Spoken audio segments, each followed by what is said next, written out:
got me waking up feeling like a new man. He's a list of the things they keep separate: the leg, the eggs, the thighs, the sweat that's wicked away. I'm supported by comfort lasting all day. You know what I'm gonna say? Check your drawers and see that you have none. Let's start with step one and get some.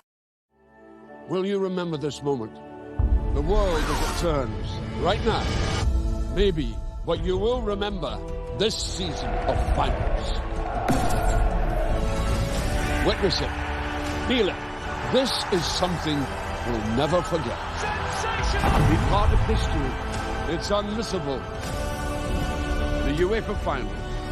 Only on TNT Sports. Is he going to be here every week?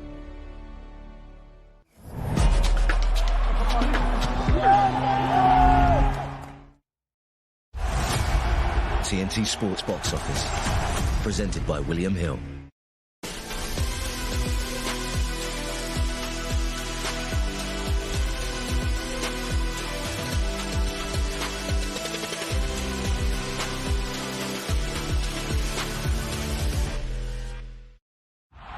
I'm interested in doing the biggest fights, most money, most glamour. The fight that we all want to see is Tyson Fury versus Oleksandr Usyk. You could see a unification fight between these two. This is what we want. We want the best. These showdown that are steeped in history. Where's Oleksandr Usyk, the rabbit?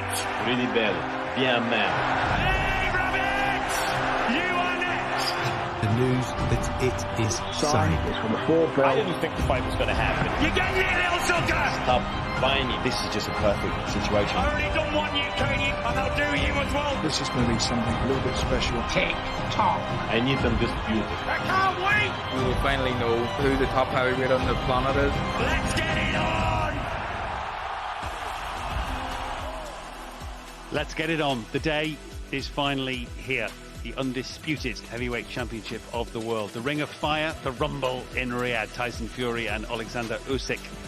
Yesterday's weigh-in got a little bit spicy. The stakes are high. And the time is nigh.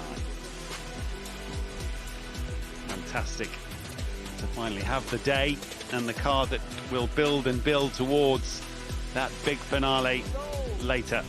Here with us on TNT Sports Box Office. You're also live with us for the time being on TNT Sports 3. Delighted to have your company. That is the main event. Tyson Fury and Oleksandr Usyk over 12 rounds for the undisputed World Heavyweight Championship. It'll be live with us later from the Kingdom Arena in Riyadh. But as mentioned, it's a fantastic card that will take us there later. Part 2 of a thrilling meeting between Jai Opetaia, the Australian, and Meris Bredis for the vacant now IBF World Cruiserweight Championship. Part 1 was thrilling and close. This will be close too. Wales legend Joe Cordina and Anthony Kakache from Belfast for the IBF and IBO Super Featherweight Championship of the world. 2 belts on the line there. A final eliminator for the WBC World Heavyweight Championship. Frank Sanchez and Agit Kabayel, a nice clash of styles. Also at heavyweight, a big night for the teenager, Moses Itauma. First big title for him. WBO Intercontinental Heavyweight Championship. He's up against Ilya Mezentsev. There's the vacant WBC Silver Lightweight Championship for Mark Chamberlain or Joshua Wahab. Sergey Kovalev into his 40s now, still going strong. He fights at light heavy against Robin Zappa. And at cruiserweight, David Nika and Michael Sykes will get it on. And that's not all. In the next hour or so, we've got these 4 guys. A little later, Daniel Lapin, who's been a terrific amateur and is a huge, certainly very tall light heavyweight at 6'6".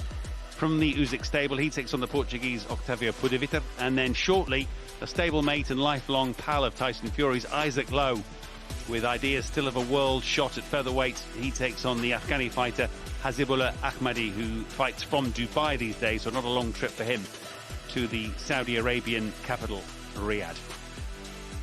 So lots and lots to look forward to in the company, I'm delighted to say, for the newly crowned, a week old, WBO International Middleweight Champion, Denzel Bentley, who's alongside me. Good afternoon, Denzel. Good afternoon. It's a pleasure to be here. Delighted to have your company and your insight. How's it feeling a week on from being back in the winner's corner? Yeah, it feels good. It feels good, man. It was a good fight. You know, lasted 2 rounds, but that's because I was so focused and razor sharp. And you know, we're looking forward to seeing some good boxing like that today. We are indeed, yes. Danny Dignam, your beaten opponent a week ago, and you'll be building towards big things perhaps in the summer, but all eyes on Riyadh for the next few hours. And of course, as much as we will get our teeth into that undercard very shortly, I'd love to get your thoughts quite close now to the main event. We've seen them talk the talk. We've seen a little bit of the walk this week in terms of the press events and the open workouts. What have you drawn from those? Yeah, I mean, this is probably the most focus I've seen Tyson Fury since, you know, one of the Wilder fights. He's lost a lot of weight since the Ngannou fight also, showing that shows that he's put in the right work. And he's ready. He knows this is a big fight. He knows this is his chance. So I think he's really on it. I think we're going to get a good version of Tyson Fury tonight. Yeah, he looks particularly light, and the light in his eyes looks good. Now, what about Oleksandr Usyk? First, let's clarify, at yesterday's weigh-in, he was originally called at 233 pounds, which everybody thought was very heavy. It's actually since been clarified it was 223, and that's pretty much what he always weighs in at. Yeah, so the weight got mixed up, but Fury's looked... Usyk has looked so focused to me. I've seen a look in his eyes, and it's... You know, when you want something so bad, that's the look I can see, and I think he's going to be very dangerous tonight. He's going to dance around the ring and just put on a classic Usyk performance.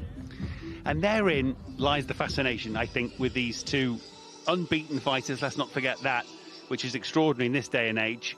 It's very difficult throughout all of the experts, including your good self. It's difficult to know with certainty how this is going to go. Yeah, it's crazy. I mean, every time someone's asked me, I've changed my answer.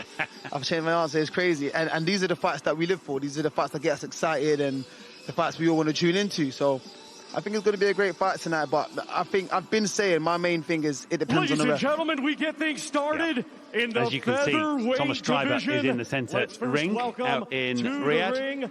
And he is about to introduce us to our first two fighters. Ahmadi. And the Afghani fighter Hasibullah Ahmadi will be on his way now. A young man who had to leave his native Afghanistan in his teenage years for fear for his own safety, now based in Dubai. Very much fights for his homeland. And then with a very decent record, 16 wins and just the one defeat thus far to his name. As you can see, his nickname is Kalashnikov, which perhaps tells you something about his style. He tries to occupy and dominate, tries to dominate from the centre of the ring, as does his opponent, so he could, Denzel, be in for a good match this. Yeah, no, I think we could be in for a good match. This is a young man that wants to prove himself. He's fighting for his country, and you know, he's at the big stage now. This is where everyone wants to be, every fighter wants to be, and he has the opportunity to make a name for himself, similar to what Nick Ball done when he got to fight Isaac Lowe on the big stage. So I'm looking forward to this one. Yeah, just those two defeats for Isaac Lowe, and I think, as mentioned, he's known, I think, Tyson Fury, they've known each other since childhood, so it's a big night for him fighting on a Fury card again. They want to start this off in the right fashion for the Fury camp. Yeah, no, that's true. Yeah, they want to go back home and celebrate together, and you know, they've been in this journey together, you know, pretty much since childhood, like you said. So the fact that he gets to open up for his best friend, that's an honor. So he's going to want to do his best and now set the vibe for the night. England, Isaac, the Westgate Warrior, Lowe. Here he comes then, from Morecambe, Isaac Lowe, young man, well, relatively young. He's 30 years of age, been around boxing all his adult life, really. That's all he's known. He's helped train Tyson Fury, I think, in the past and been in his corner. Obviously, that won't be the case tonight, although I understand Tyson's father, John, may well be in Isaac's corner for this fight we're about to watch with interest. But it's a big night for him as well. Denzel mentioned those two defeats to Nick Ball and Luis Lopez. No disgrace in either of those defeats, but if he has obviously aspirations, and I'm sure he does, of big nights to come, then he needs to show what he's made of here and now. Yeah, no, he does. Like you said, no shame in those losses. One is the world champion and one's a potential world champion. Probably should have been world champion in his last outing and got a chance to do it again in his next outing. So there's no shame in that. But if he really has aspirations to be one of those world champions, he needs to shine tonight.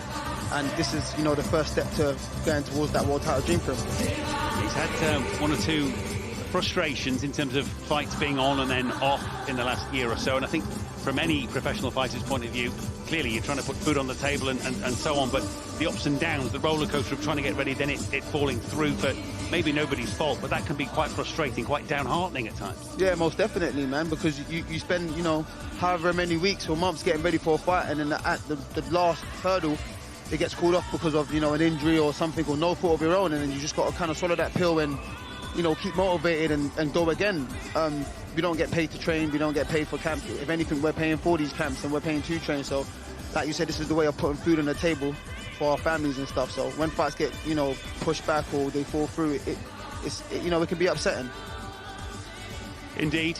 Now, he's got about a 3-inch height advantage, and will that also, I think, be accompanied by a decent reach advantage? So those things in terms of the physical matchup should favour Isaac Lowe. Yeah, they should. It's all about how he uses his advantages tonight, and, you know, how his opponent Ahmed can take them advantages away from him. Welcome to Ring of Fire, Thomas a Treiber great night with the formalities of World inside the Championship ring. Boxing, live from Kingdom Arena in Riyadh, Kingdom of Saudi Arabia. It is all being brought to you by Frank Warren on behalf of Queensberry Promotions and Bob Arum for Top Rank Incorporated. In conjunction with Riyadh Season, National Event Center, Ahmadi, the General Entertainment Authority, mentioned he's had 17 pro fights, so he is well used to the stage, albeit this is a big one. This bout is sanctioned by the British Boxing Board of Control. Steward in charge, Robin Smith. What goes through a fighter's mind these last few moments? Just trying to get in that little zone? For me, it's just ring the bell. Ring the bell. Just get it on. Let's get it on. We're there, already announcing and introducing the fighters. It's like, let's skip this part and get to the fun part. Yeah. Almost see Ahmadi there, just almost unclench the jaw. There's that I suppose there's that bit of tension that you take to the ring with you. Mark Bates, as we see, will referee this fight, just trying to almost loosen up so you don't get too tight and too overly focused. Yeah, I guess so, because nerves are still running at this point. The nerves go when the first bell rings. It's like, okay, now we're here. But all of this, the announcing and coming up, there's still that anticipation. It's like, it's coming. But when that first bell rings, it all goes away. So, yeah. And has a professional record Ahmadi, of 16 wins and just that one defeat. With 5 wins. Talks about fighting for his homeland. Difficult for his father, who was a big part of his upbringing, to come and see his fight to town, because clearly logistical issues in trying to get him out of Afghanistan and to the Middle East to watch these fights in person. But I imagine that'll be foremost in his thoughts, given the circumstances. He'll want to put on a show for those nearest and dearest to him. Yeah, and that could probably make him more dangerous because he has more to fight for. So, yeah, it should be interesting tonight. Looks in good shape, always looks after himself extremely well. Isaac Lowe, a featherweight with great durability, 24 wins, just those 2 defeats that we talked about, 3 draws as well. Warrior Lowe. Looks calm, looks ready. Yeah, I mean, he's been on a few for his undercard, so he's used to big occasions. Yes, he is. Yes, he is. And the Fury camp will be very keen to see tonight's big show get off to the right start. This is absolutely, though, no idea of a pushover. He has not got a record that would suggest that at all, Ahmadi. We can debate, I'm sure, the quality of some of each of these fighters' opponents, but they've proved over the distance they are durable. I mentioned that both fighters like to try and dominate, and we'll see who occupies early doors centre ring. It's Lowe initially, although there's no backing off from Ahmadi. He's on the outside somewhat, shorter man. Both orthodox fighters looking to snake out that left hand and just pin the opponent. First couple of jabs landing from Ahmadi there. Yeah, that's what you want to do. You want to establish a jab first and, you know, let your opponent feel your power, what you possess. Isaac Lowe came out straight away and took the centre of the ring. That's a positive start from him. Yeah, little body shot there just around the left elbow, snaking in from Lowe, just feeling out with that left hand. Another nice button jab from Ahmadi, finding its way through Lowe's gloves and onto the nose, onto the face. He also prepared to go Lowe. couple of little signs of encouragement for both fighters here, Denzel. Yeah, most definitely. I think Ahmadi started well with that jab. He's been throwing that was a nice little jab, and he's changing the variation. He's going head and body, which will probably open up Isaac Lowe later in the round. So he's investing early. Yeah, trying to get perhaps those hands to drop a little bit, and then he can work the body to good effect, as well as those jabs that are snaking through. Lowe, as you can see, as we discussed, comfortably the taller man, should have the reach advantage. But Ahmadi now starting to threaten to take centre ring away from Lowe. Maybe he's just backed off and prepared to fight a little bit more at distance. Yep, you've seen him drop his hands a bit now and try and get more loose, and probably box being reactive. So yeah, so that means Ahmadi's, his plan's slightly working. Yeah, Lowe on the outside now, looking for different angles, trying to loosen up almost, you sense, in his shoulders, trying to get his range. But Ahmadi's caught him 2 or 3 times now. Obviously, these are lighter men, so the punches may or may not have the real zip of the heavier men that we'll see later, but they'll do some damage, Denzel. Yeah, most definitely. They'll do some damage, and it will all add up, and we probably might see, one of these guys get stopped in the later rounds, but it probably go the full distance, looking at their knockout ratio. But Ahmadi, he's kept his shape. He hasn't changed anything. He's made Isaac Lowe change what he wants to do initially, and he's still investing into that body with the lead hand. Yeah, nice little uppercut there from Lowe. From Lowe, yeah. It's a good exchange from Lowe. Yeah. Maybe, and again, with the other hand, that's 2 that have landed. There's another one. So maybe just later on in this round, he's just starting to... Yeah, I think he's starting to open up the opponent. He's worked the body again a little bit there. So late in this round, some encouragement for the Englishman. 15 seconds left. Lowe shines a big left hand that Ahmadi saw coming, and he's landed a couple of times. It's good stuff, this, in the opening round. They're both landing good punches, but they're taking punishment as well, Denzel. So it's who's feeling the braver at this point. And again, they both land towards the belt. I think they'll both take something from that. Quite an even round, would you say? Yeah, quite an even round, yeah. It had the spurts. At points, Ahmadi was doing well, and then coming towards the end, Lowe took over. So, yeah, quite an even round, I'd say. Yeah, they'll both know they're in for a fight already now after 3 rounds of this 10-round fight. No sign of Big John in Isaac's corner, so perhaps he's saving himself for entertainment that we'll get later on. He is, as you'll have seen, I'm sure, in the coverage of Fight Week out in Riyadh, part of the show, part of the entertainment these days, Tyson's father, John. But you can see there's a little mouse underneath that right eye for Ahmadi, so one of those uppercuts or one of those punches certainly from Isaac Lowe has wrought a bit of damage under the eye. He'll be happy it's under. Yeah. Rather than over. It doesn't look like it'll affect vision. Just watching a couple of the replays. There's a good shot. And he went for the big follow-up. Lowe saw that coming. But encouragement for both men. Yeah, most definitely. I think both men probably feel like they can hurt each other. They've earned each other's respect, but I think we're going to see a fight in the centre of the ring just build up slowly, and they're going to go for it. Again, they both land early on. Again, that uppercut, that's working well for Isaac Lowe, and I think he's snaking that left hand, looking for that left hook often. That's probably where he caught Ahmadi under the eye, looking to come around the guard with that left hand. And Ahmadi noticeably going low himself, obviously the shorter man, looking to work the body and then switch up to the head. That looks like a tactic from the Afghani fighter. That attempted uppercut again, but he's quite low. Obviously, once he crouches, the uppercut becomes difficult for Lowe to land. I think Lowe keeps throwing that left because every time Ahmadi dips down, he drops his right hand slightly. Interesting, yeah. So he spotted that, or perhaps that was part of the build-up. They know that's a weakness. A good right hand there. Looked like it at least partially landed. But he occupies center ring. Ahmadi comes forward. He is a come-forward fighter, a front-foot fighter by reputation. Getting busy in spurts here, Lowe. It's not a torrent of punches. He's trying to set himself at those little combinations and then back off. Ahmadi is hungry and keeps coming forward. Doesn't give Lowe a lot of time off. Yeah, the pressure of Ahmadi could possibly get to Lowe later in this fight. Because he just keeps pressing forward. He keeps coming forward. He's been hit with shots and, he's not taking a backward step. He's made, Isaac Lowe change his you know, his style from taking the centre of the ring to dropping his arms and getting loose and going backwards. But nice combinations there from Lowe, just backing the Afghani up, at least temporarily. Not for long. Forward he comes again. He felt there was a couple of those last punches. Lowe working busy with the left hand again, trying to open up Ahmadi. Gloves still up for now, although they've dropped a little bit from Lowe, I notice. Yeah, I think, look, overall, Lowe is landing the better combinations, the better punches. But Ahmadi's coming in like he's trying to hurt Lowe. Yeah, he is a come-forward fighter, as we've said a few times, and I think he's brave with that. He's prepared to take some punishment on the way in order to get close enough to land his own shots. But he takes one on the side of the jaw there. A nice right hand from Lowe, follows it up, probably felt that he'd opened the door there and was willing to try and rush through a little bit.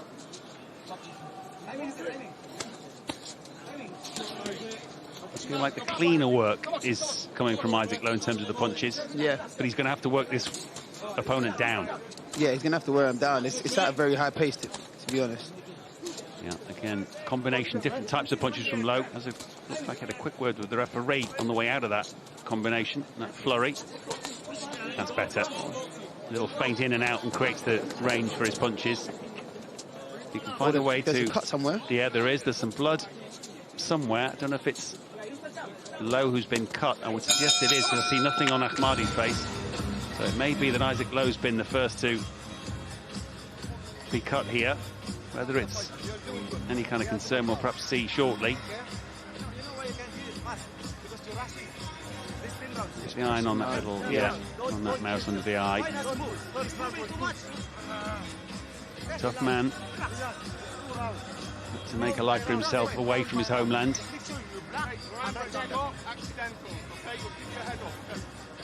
And just perhaps here in the background, some of the chat from the other corner talking about Isaac Lowe having to keep his head up. He's almost coming down to Ahmadi's level. Yeah, and thus it's easier for Ahmadi to land his shots. Yeah, like we said in the beginning of the fight, is how he uses his advantages. If he doesn't use them, then it's no good to him having them. Yeah, there's that uppercut that's been good. Yeah, that's worked well for him. But in dropping his head in to try and find Ahmadi with his punches, and he has landed nicely. Yes. He's offering his own target, isn't he? Off we go again then, out in Riyadh. Round 3 of 10. We didn't get a shot of Isaac Lowe's corner to see what, if any, was the damage to his face. Try and have a look at it. Looks like there may have been a cut. Is that just a strand of hair? Hard to see. You'd imagine the corner's done a bit of patching up if there was a cut of any significance in that previous round. We're into round 3. Lowe coming forward. The back comes Ahmadi. He wants always to keep coming forward. It's his nature, his style. Can Lowe be encouraged to stay taller and thus maybe keep his head a bit more out of range? Changing jabs. Lowe almost drawn into a scrap. Yeah. And that probably suits his opponent a bit more. Yeah, I think that's what Ahmadi wants. I think he wants a scrap. He doesn't want Lowe boxing and moving around, because then he'll be falling short. Couple of good punches out. That left hook again from Lowe, then steps away, remeasure the distance. This is where Lowe wants to be, just slightly on the outside, just in range of his jab. Oh, there's a cut from Ahmadi. I think that was a clash of heads. Yeah. He immediately protested to the referee as if to say, yeah. But I think the referee's saying that was accidental. You both dipped into each other. Yeah, they are both fighting with their heads low. That's a good shot there. I think Ahmadi felt that. He may be slightly worried about that cut, and that obviously, I guess, could affect your concentration even just for the split second it takes for another punch to land. It looks like it's somewhere around the corner of that left eye, which, if it's to affect his vision, of course, that will be a problem. Yeah, exactly. Yeah, he wants to, hope that doesn't, fall into his vision and it's more on the outside rather than on top of his eye. Yeah. That's better from Lowe. That distance between the two fighters, I would have thought more to his liking. He's switching as well from orthodox to southpaw once or twice. The further he can get away, the taller he can be, the more effective you feel. That's it, yeah, he can be in this fight, as he ducks in and becomes the smaller man with his opponent, thus it becomes the brawling barroom he's fight. a target for Ahmadi. Yeah, there's definitely some blood on the body, so it's coming from either one or both fighters. Ahmadi tries the left uppercut himself and the little overhand right, which Lowe definitely felt. It's a brilliant shot because he wasn't looking at the target. He just snaked it out almost blind, but it definitely caught Isaac Lowe on the side of the head. They both very much now if they didn't already, this is a tough scrap. Yeah, 3 rounds in and, you know, both cut and, yeah, go really. Yeah, the chat pre-fight was that this would almost certainly go 10 rounds, and it may, but if it does, they're going to be pretty deep in the trenches by round 10. Yeah, most definitely. They are giving and taking plenty of punishment here. Again, they both land. Tough fight for the two men, this. I guess they probably might have expected, given their records and their styles, that it was going to be a good match and a tough match, and so it's proving. Yeah, most definitely. They both want this. They both have a lot to fight for in terms of Ahmadi, especially, you know, his family and his dad not being able to travel and stuff. You know, he wants to represent his family, and then you got Isaac Lowe, who, you know, wants to do his best friend proud in the biggest night of his life, and he wants to be a part of that story, a part of that victory, a part of the journey. So yeah, we can just see that it is to the side, if you like, almost at the end of the eyebrow, but I guess it could potentially still be a slight hindrance if some of the blood that comes from it, obviously they're trying to staunch it, but yeah, if it drops into the eye. But equally, there's some work being done on Isaac Lowe. Again, we can't see exactly from above, but there's definitely some of the corner man's and the cut man's work being required, with the adrenaline being put in to try and stop that cut. Yeah. So right now, the corner men got their work cut out, you know, 3 rounds in, and they have got to make sure that the cuts don't get any worse. I think that might have been the clash of heads we just caught. There, yeah. And Lowe looking for that left hand round the side. Tough stuff as we go into round 4. Information, as you'll see across the bottom of the screen, on how to buy if you haven't already done so. If you're watching with us on TNT Sports 3, we are also live already on Box Office. The main show will come from Riyadh from 5 p.m. All the ways to get on board for the big show. And this is just the start of the night's entertainment. This is good stuff from Isaac Lowe. He's found that longer range, a bit more to his liking. So I wonder if the fight will have to slow down a little bit. At least that might suit Lowe that bit more if it becomes more of a boxing match at distance. But Ahmadi's determined to come in and throw some serious punches, both landing again. He's willing to take 2 just to land 1 big one. I think Lowe needs to use his feet a bit more to change the pace of this fight. Just to, you know, move around and make Ahmadi chase him a bit and just get off some jabs for now. And then, you know, probably change the pace again as the rounds go on and press him forward. Because right now they're in a deep scrap. Yeah, Lowe almost getting dragged into the other man's fight at times, almost like he's not, perhaps a bit harsh to say his pride, but he's getting stung with 1 or 2 punches and he can't help himself. But he gets I'll have a bit of that. Yeah. That's a nice. This is where he wants to be. Yeah. Right hand off the other foot, as it were, and he's just trying to stay loose and at distance and box his match as he and his corner see it, and slow Ahmadi down by keeping him at range and picking him off. But Ahmadi's relentless, isn't he? He just comes and comes. Yeah, he keeps coming. He's not letting off easy. But this is much better boxing from Lowe. He got caught with 2 jabs there, but I mean, he's been moving his feet, head movement. Yeah, the head movement and the feet are noticeably better, and as a result, he's harder to hit. Yeah. And he's creating that separation. You can pick his will in this round. Yeah. And maybe with that, he can then wear the opponent down. That willingness to come forward and trade, that little bit less as the strength and energy is sapped. And then he'll become an easier target. Lowe, the taller man, the older man by 7 years. 30, Isaac Lowe now against the 23-year-old Hasibullah Ahmadi. Yeah, Ahmadi's still very young in his career. Yeah, Lowe with significantly more miles on the boxing clock, as it were, as well. Much larger number of professional bouts. Those 2 losses to his name, the 1 to Ahmadi. Both with excellent records that they're defending here.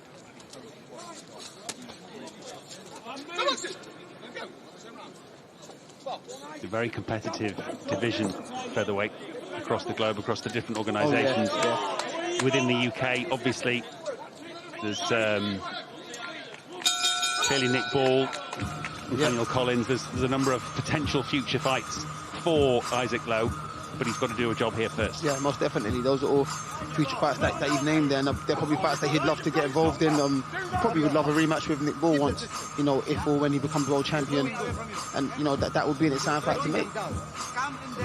Yeah, I mentioned that his other defeat was to Luis Lopez, who is already a world champion. There's a number again of Americans and Mexicans, Puerto Ricans, all in that weight category that represent the different organizations, a number of world champions.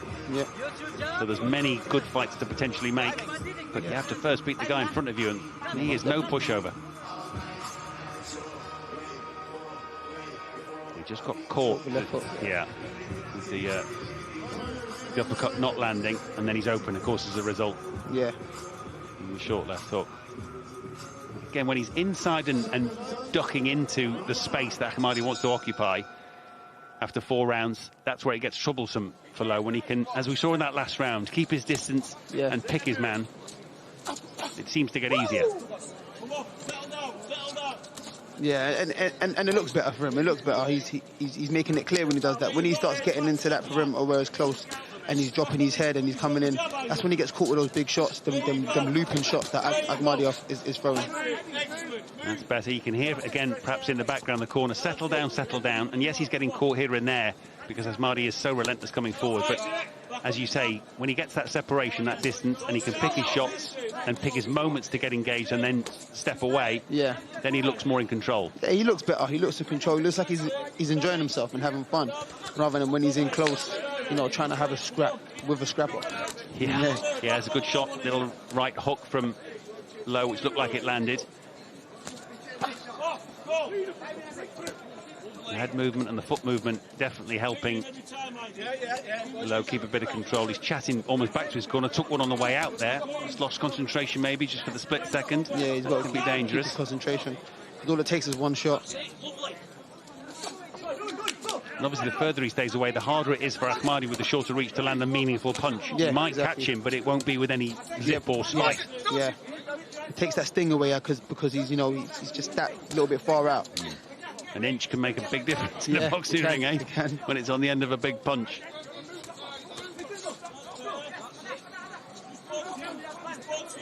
Lowe again using his feet, maintaining his distance, trying to pick his moments.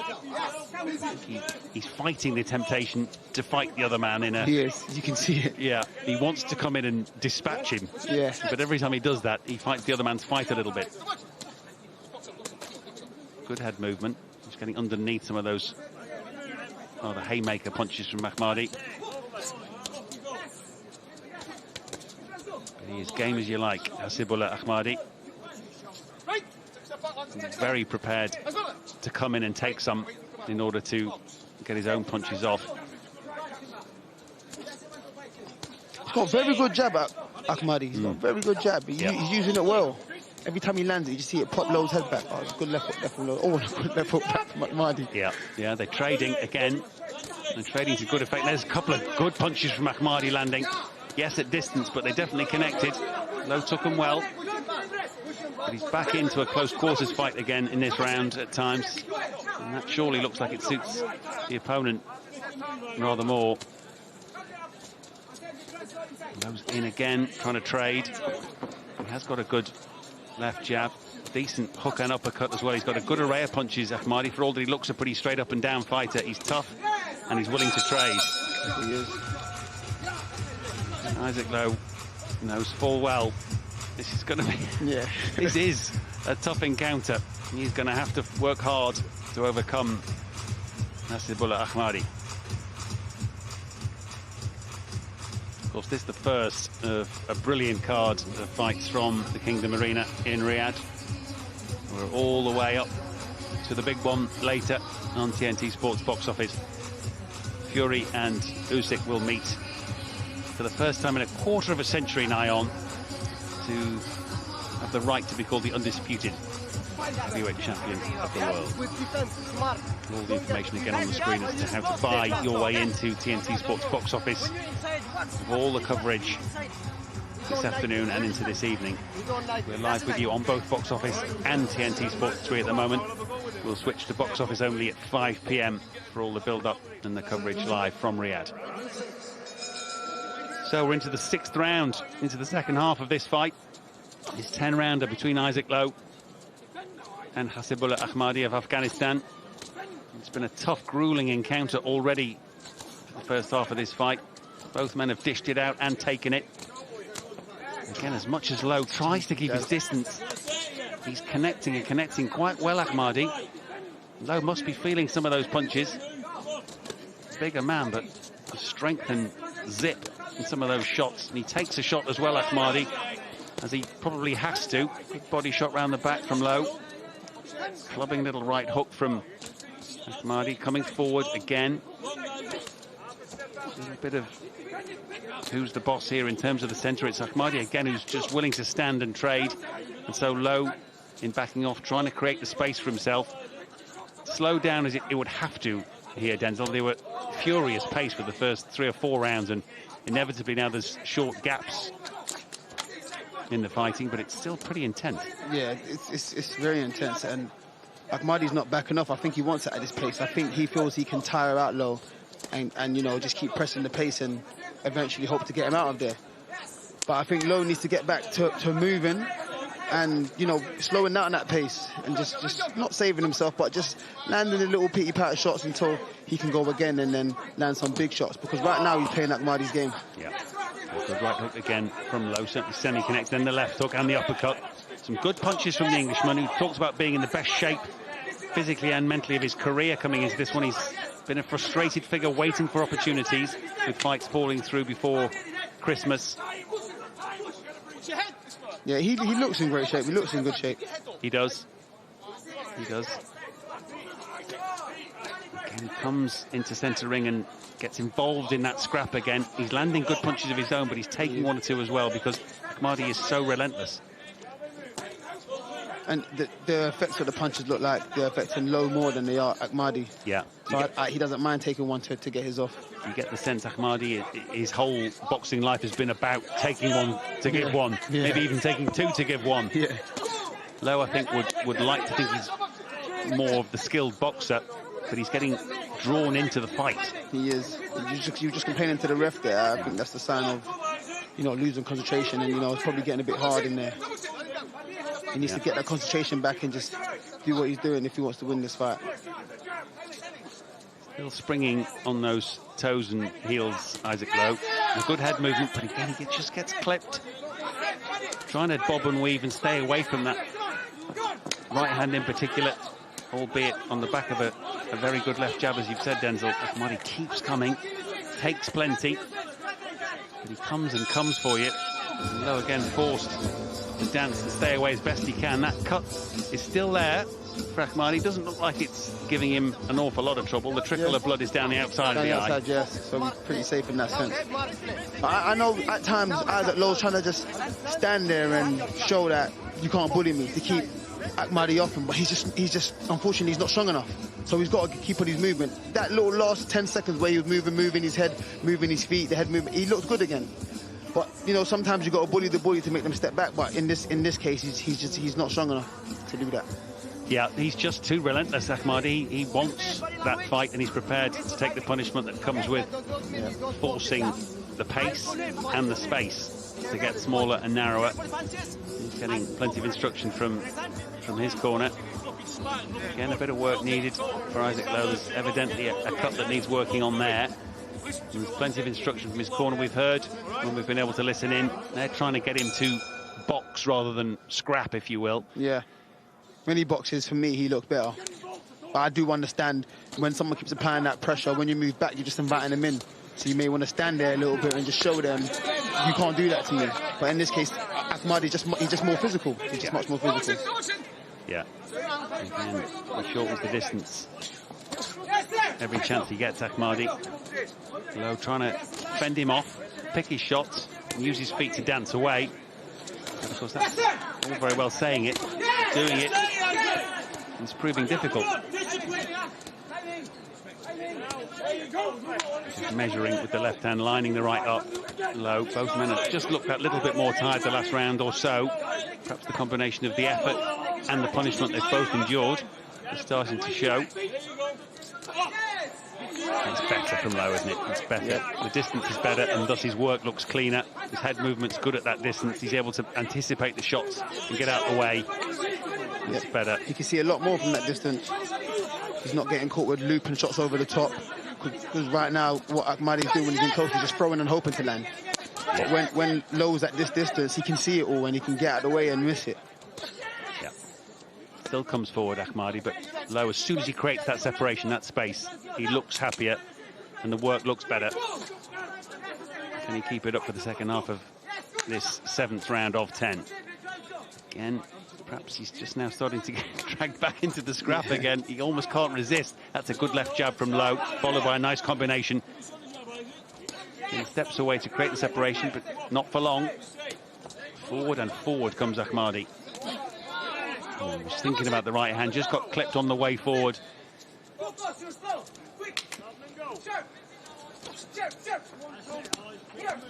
Attempted right from Lowe, just misses the target. A couple of good lefts to line the right up. The wear and tear evident on both men's faces. Again, we've not seen a close-up of the cut on Lowe's face. It's clearly not a problem to him. There's no great evidence of blood, so the cornerman's done a good job. Yeah, the corner's done a good job. Yeah, it's not trickling down neither, blocking his vision, so yeah. Lowe definitely trying to keep away from the scrap on the inside as best as possible. Pinned on the ropes temporarily, gets out of danger. Clutches him again with the right. Ahmadi maybe just starting to slow down a little bit. Looks a little bit squarer and heavier on his feet, flatter on his feet. Keeps coming, keeps throwing, but that's the spirit in him. It might just be a case of who blinks first here.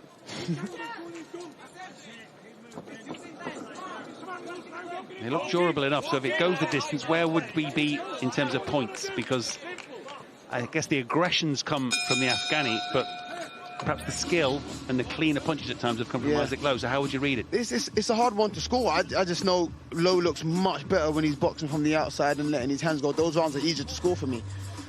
But I wouldn't be surprised if Ahmadi was slightly ahead or if it was, you know, a draw. It is a close contest, and neither fighter is winning clearly, in my opinion. Yeah, good fight, engaging and enthralling fight with that contrast of style. Styles make fights, as the old saying goes, and it's true here. So, wanting a boxing fight, ending up having a fight for a part of each and every round. Ahmadi is a scrapper, and a pretty good one. And Lowe is, you know, he's got that warrior spirit. His nickname is the Warrior, so he's showing that, but he needs to keep that discipline and just stick to that boxing, because that's where he looks his best for me. Yeah. Again, the shot from above, it looks like the cut is in a similar part of the face for both men, somewhere around and outside that left eye, whether just to the side or below. I think neither have got a cut above, which would obviously be the bigger problem in terms of affecting vision. Yeah. Forward he comes again, got plenty of grease on that cut in particular, Ahmadi. Yeah, that is a lot of grease. Usually the ref would call that and say it's too much, but... Yeah, noticed that, but obviously looking to try and skid the glove off in order to protect the cut itself. Yeah. Good couple of lefts from Lowe. As soon as he creates that distance, he looks better, doesn't he? Yeah. Definitely. He looks happier in terms of the type of shots he can manufacture, and he can get out of the way of what's coming back at him. Yeah, just as once we get to the halfway point of the round, that's when he just gets dragged into a fight again, and makes it, you know, favour Ahmadi. Yeah, they're back in close again.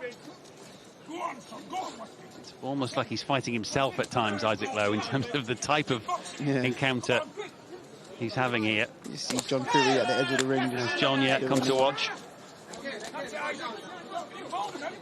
Got plenty to say, as you might expect, in the background. Plenty of encouragement and advice. That's better.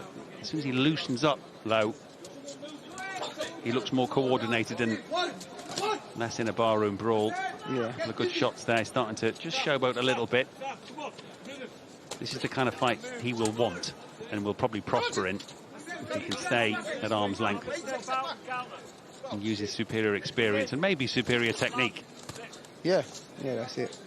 I mean, Ahmadi's really fighting one way, and you can see Lowe has a lot more tricks in his locker than Ahmadi does, so if he can just use them, this is where the problem is. When he gets in close, he getting caught with these wild shots. Yeah. Yeah, those clubbing short punches thrown almost from the waist coming up and around and clipping the jaw on both sides of Isaac Lowe. Again, will feel the punishment, and that'll slow him down and make him an easier target in turn. Again, he's in a dust-up again towards the end of this round. As you say, Denzel, each and every round almost, he starts with good intentions and ends up here trading punches with the smaller man who is so game. Yeah. He needs to just keep that discipline. Ahmadi kept his discipline from the beginning round. He had a job to do, and he's going to do that job. He's coming forward, landing a solid jab, and every time he gets in close, the wild hooks come in. And good shot. Great left. Great left. Just as he came forward, Ahmadi, just the timing, as always in boxing, the punch doubled in power and effectiveness because you walk onto it. Yeah, exactly. And that's what it is. When he's moving backwards, he can walk him onto shots. That's a good shot from him. Yeah. Ooh, good shot. Probably looking for a good shot. He's in trouble here, I think. Suddenly Ahmadi is in trouble. Oh, there we go. The referee looking to step in, maybe? Yeah, this is close to a finish. The referee just having a look. The legs were definitely very unsteady there. Lowe sensing the end is nigh. Trying to finish this here and now. He's lucky that the bell saves him. Ahmadi, he looks very unsteady on his feet as he heads back to the corner. Yeah, that was a big shot. He is hurt. Yeah. Lowe could probably come out and build off that. Not rush his work, but just, you know, make him walk onto another shot like that, and then you can probably get him out of there. I did wonder whether the corner would consider the towel here, because he looked so unsteady as he went back to the corner there. There's the left. Great shot. As I said in the early rounds, every time Ahmadi moves, that right hand drops, and that's why Lowe was throwing left hooks and left uppercuts early in the fight. Yeah. He's managed to find it again. Yeah. Good shot. Great shot. And he followed up with a couple of really good hits. That one in particular, another big left hand to the jaw. Yeah, had Ahmadi unsteady. Yeah, and the legs definitely felt the tremor all the way down through to the feet. And there's another couple of good shots. 2 or 3 in combination. Yeah, the head rocked back. And he was in big trouble. Now, is there a finish here for Isaac Lowe?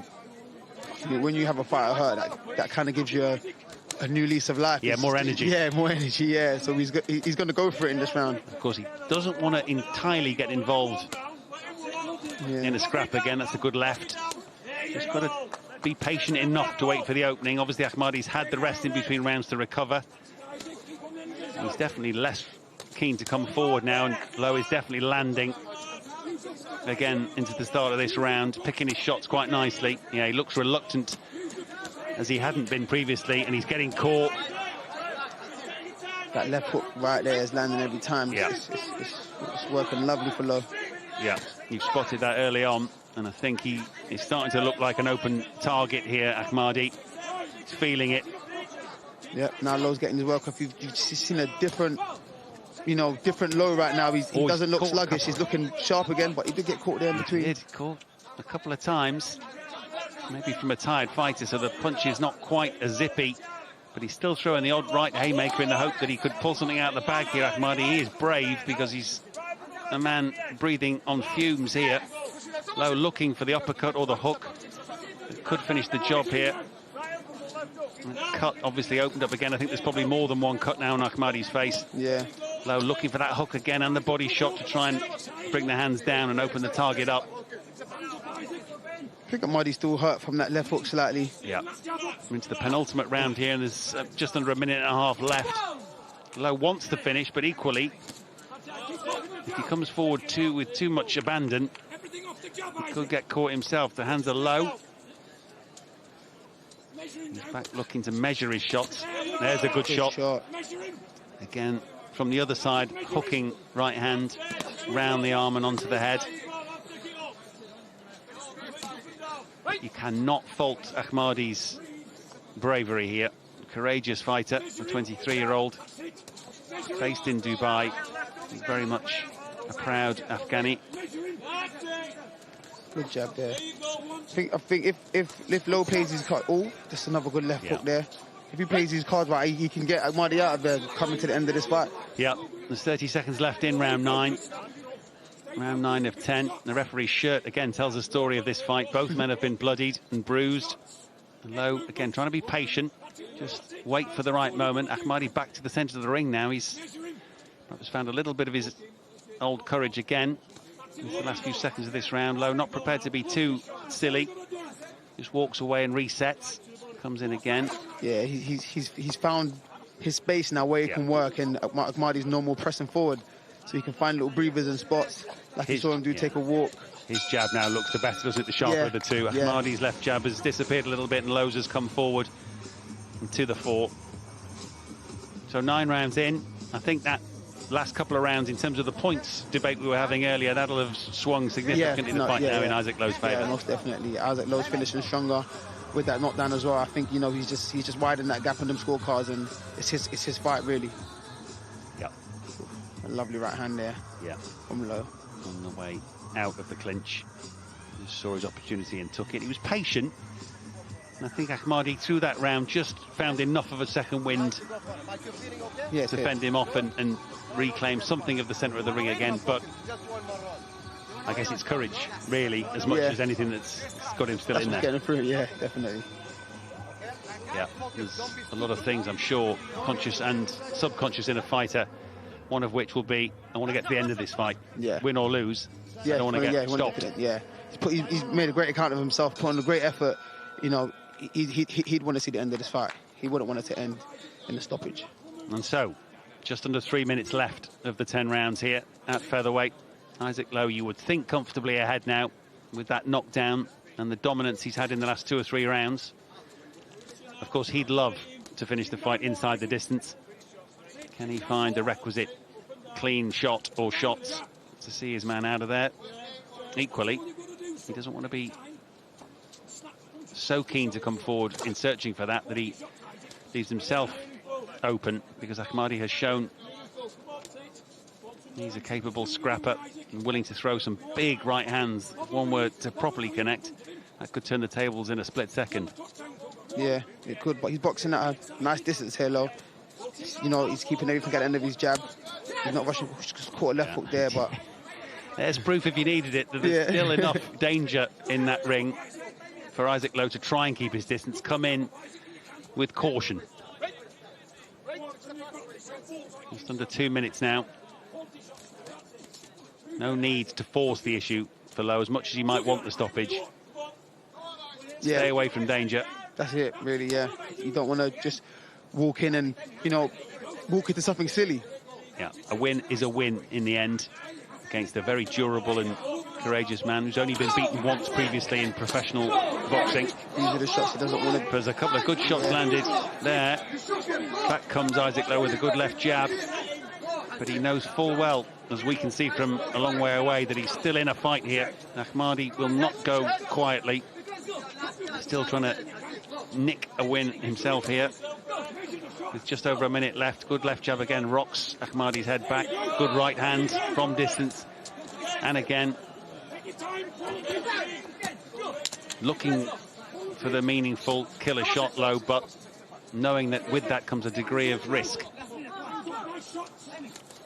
And tees off with the right hand, saw it coming, Ahmadi. The jab is effective, as it has been for a few rounds now from Lowe. Dances away from danger. Starts his next attack. Yeah, he's just, I think, prepared to box his way to a finish here now, Isaac Lowe. He's decided that discretion might be the better part of valour. Yeah. There's still enough in Ahmadi's tank, I think, still enough spite in some of those wild right hands to stay away from them. Two brave men at featherweight. The first fight of the night from the Kingdom Arena in Riyadh has not disappointed. Not at all. Plenty to admire in these two men. And there we are. The bell brings the contest to an end. And they embrace. I think they both know they've had a pretty tough night's work there. Yeah. Isaac Lowe goes and has a quick word with the opposition corner. Ahmadi does the same. I think his face tells you how he feels about that. Now it's down to the big fella. Go on, Tyson. Let's get this party rolling. Yeah, that's it. Now it's down to the big fella. Go on, Tyson. There's Tyson Senior, who's jumped in to, we assume, congratulate Isaac Lowe. I think in terms of the points here, it would be hard to see past an Isaac Lowe victory with the knockdown and the dominance in the second half of the fight. But yeah, good contest. Yeah, good contest. Both guys made a great account of themselves. Ahmadi showed a lot of heart, a lot of courage staying in there, especially as he was hurt after that knockdown. Yeah, we see actually now that the fight's finished, quite a serious cut that over the left eye, quite deep. Yeah, it is quite deep. And quite wide. It's almost snaked towards the left eye, almost over the eye. So I think the corner did well to keep the blood out of his eye. Yeah. Similarly, there's a cut, in fact, again, just above that left eye, I think, from Isaac Lowe. So again, the corner did very well to... pretty much on the eyelid. Yeah. Yeah. And that could have been really a problem. Of course, we know all about Tyson Fury's own problems with that cut above his right eye, if memory serves. Hence the postponement from February, the original date. But back into the ring we go for the decision here.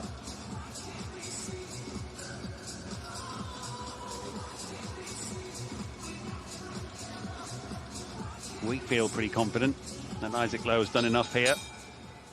Ladies and gentlemen, after 10 rounds of boxing, our referee in charge, Mark Bates, scores this contest 97-92 for your winner, Isaac the Westgate Warrior Lowe. 5 rounds, that's including the knockdown. So. Yeah, that feels about right, would you say?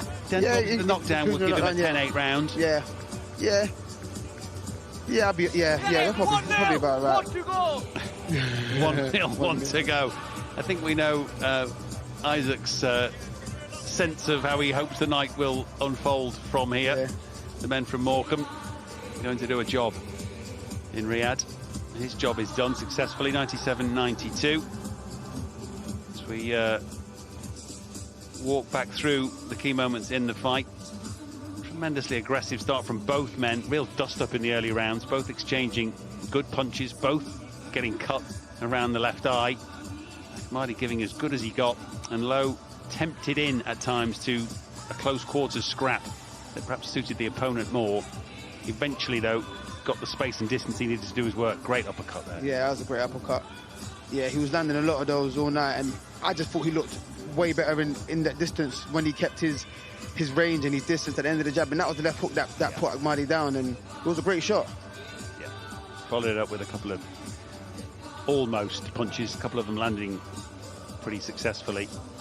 Yeah, not quite enough to stop a very tough man, a 23-year-old from Afghanistan, but Isaac Lowe gets it done. Referee, I think rightly, calling it comfortably in his favour. So one fight in, and as you heard, 1-0 to the men from Morecambe.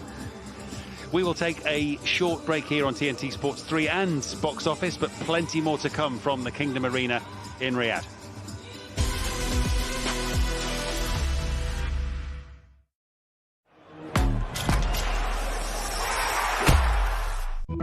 Where ordinary people see abandoned buildings, engineers see a challenge. How do we take that infrastructure and not throw it away? To preserve their past. 70 years ago, these used to hire as bunk beds, protecting Londoners. And give them a bright new future. It's taking the old and breathing new life into it. We're ensuring that the voices of these buildings continue to be heard down through the ages. Brand new, Engineering Repurposed. Starts Thursday the 30th of May on Quest. With Aviva Wealth, you can easily see how your savings, investments and pensions are doing. So when the time is right, you can make the changes you want.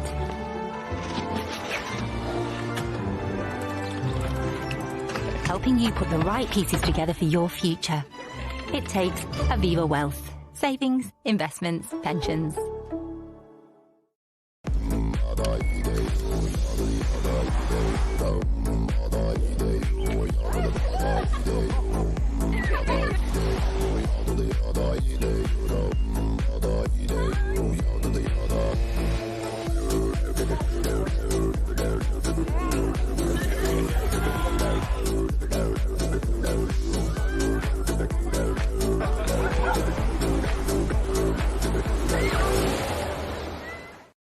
She's got that McDonald's double points feeling.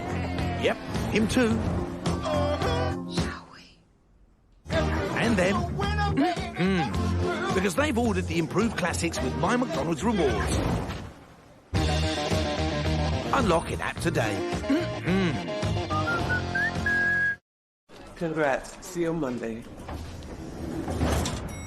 First job, fantastic. Let's talk pay slips. Doors closing. Remember, rent's due tomorrow, mate.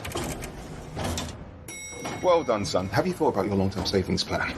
Find your way to new beginnings with Barclays Life Skills. And join the millions we've helped so far. Maggie, let's do this. Barclays. Make money work for you.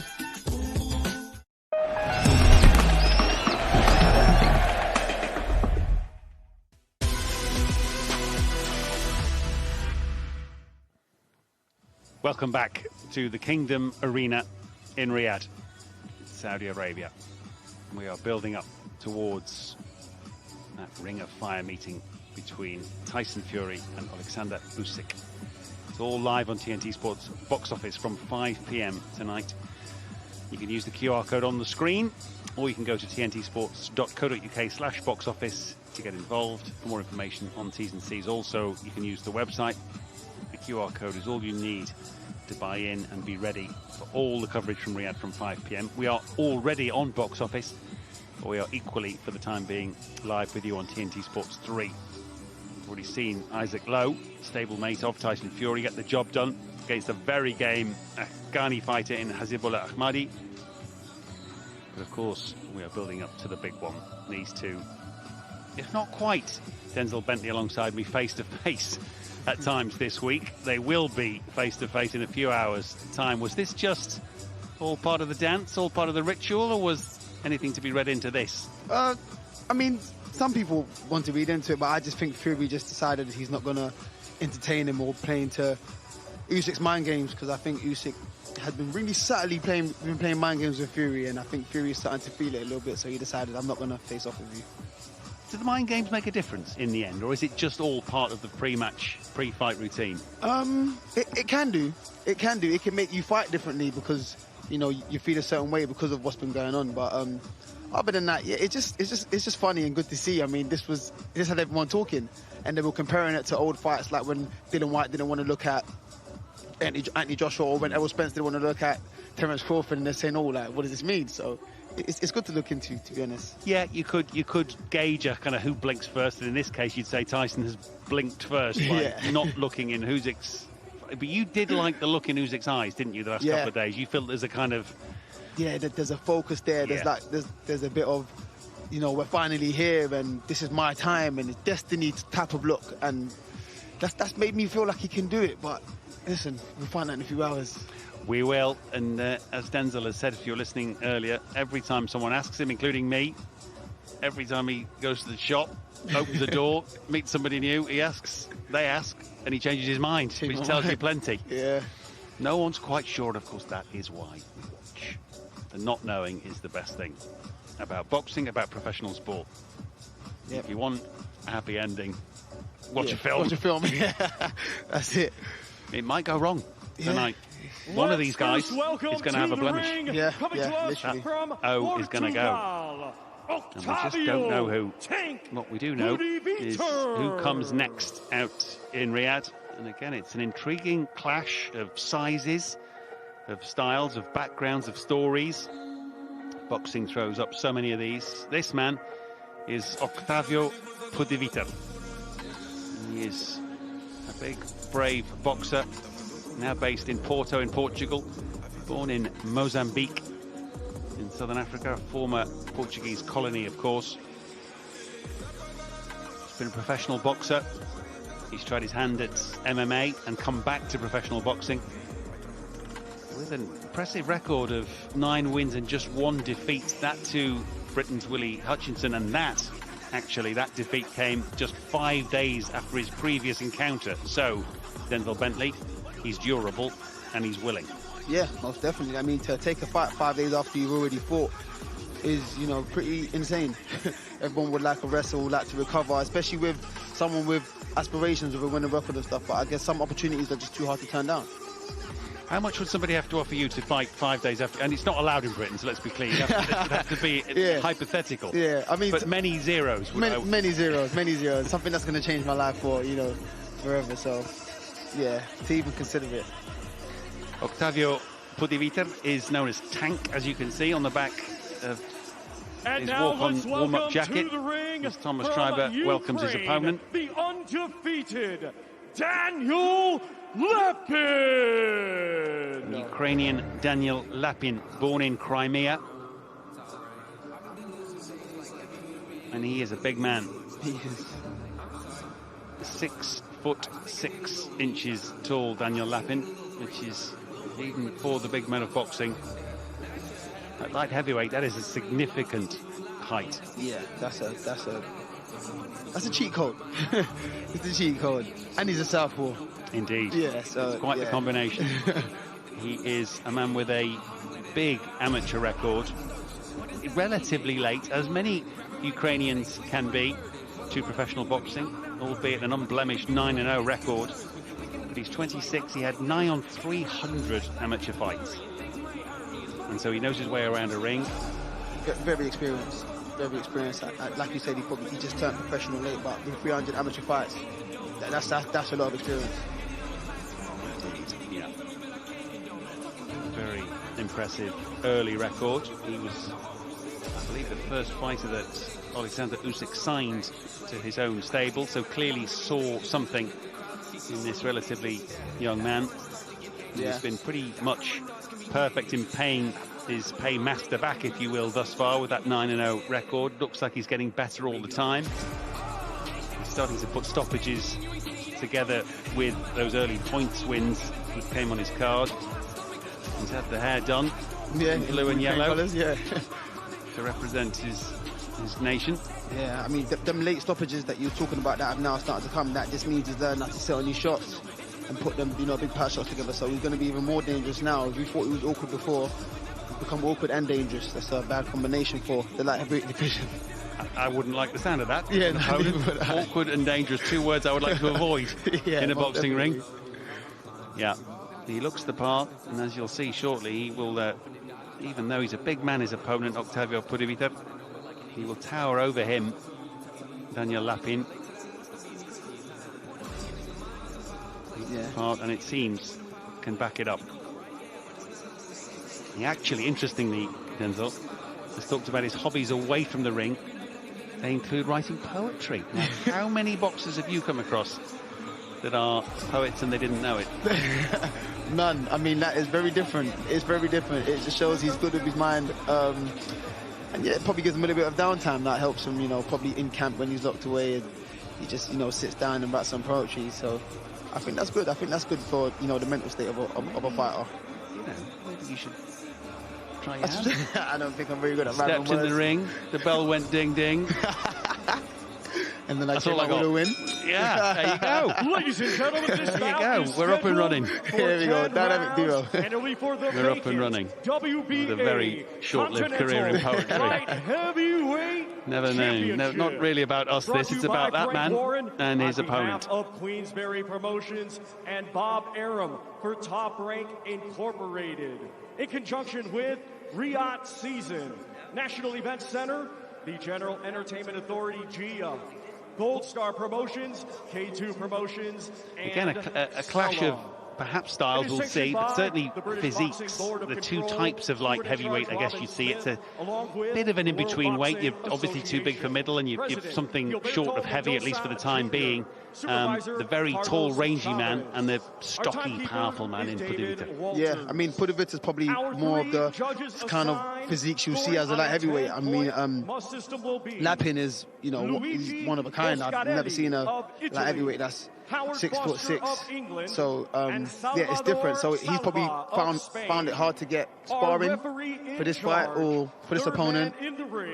But we'll see how he gets inside and how he manages to use his height as to his advantage, being the shorter man, but probly targeting the body area a bit more. Bob Williams, the referee, and of course we saw the three judges, including Howard Foster from England. This 10-round fight is for the vacant WBA Continental Light Heavyweight title. Hence the three judges in attendance ringside to score the fight. Coming to us from Porto, Portugal, He brings a professional in terms of sparring to try and get some experience around such a height and reach advantage, you'd almost be looking for heavyweights. Yeah, pretty much. You find it, yeah. 6'5", 6'6". Yeah, no, that's really pretty much looking at heavyweights or like, big cruiserweights. So, yeah, looks in fine fettle, Octavio Pudivtr, 36 years young, and with 8 children.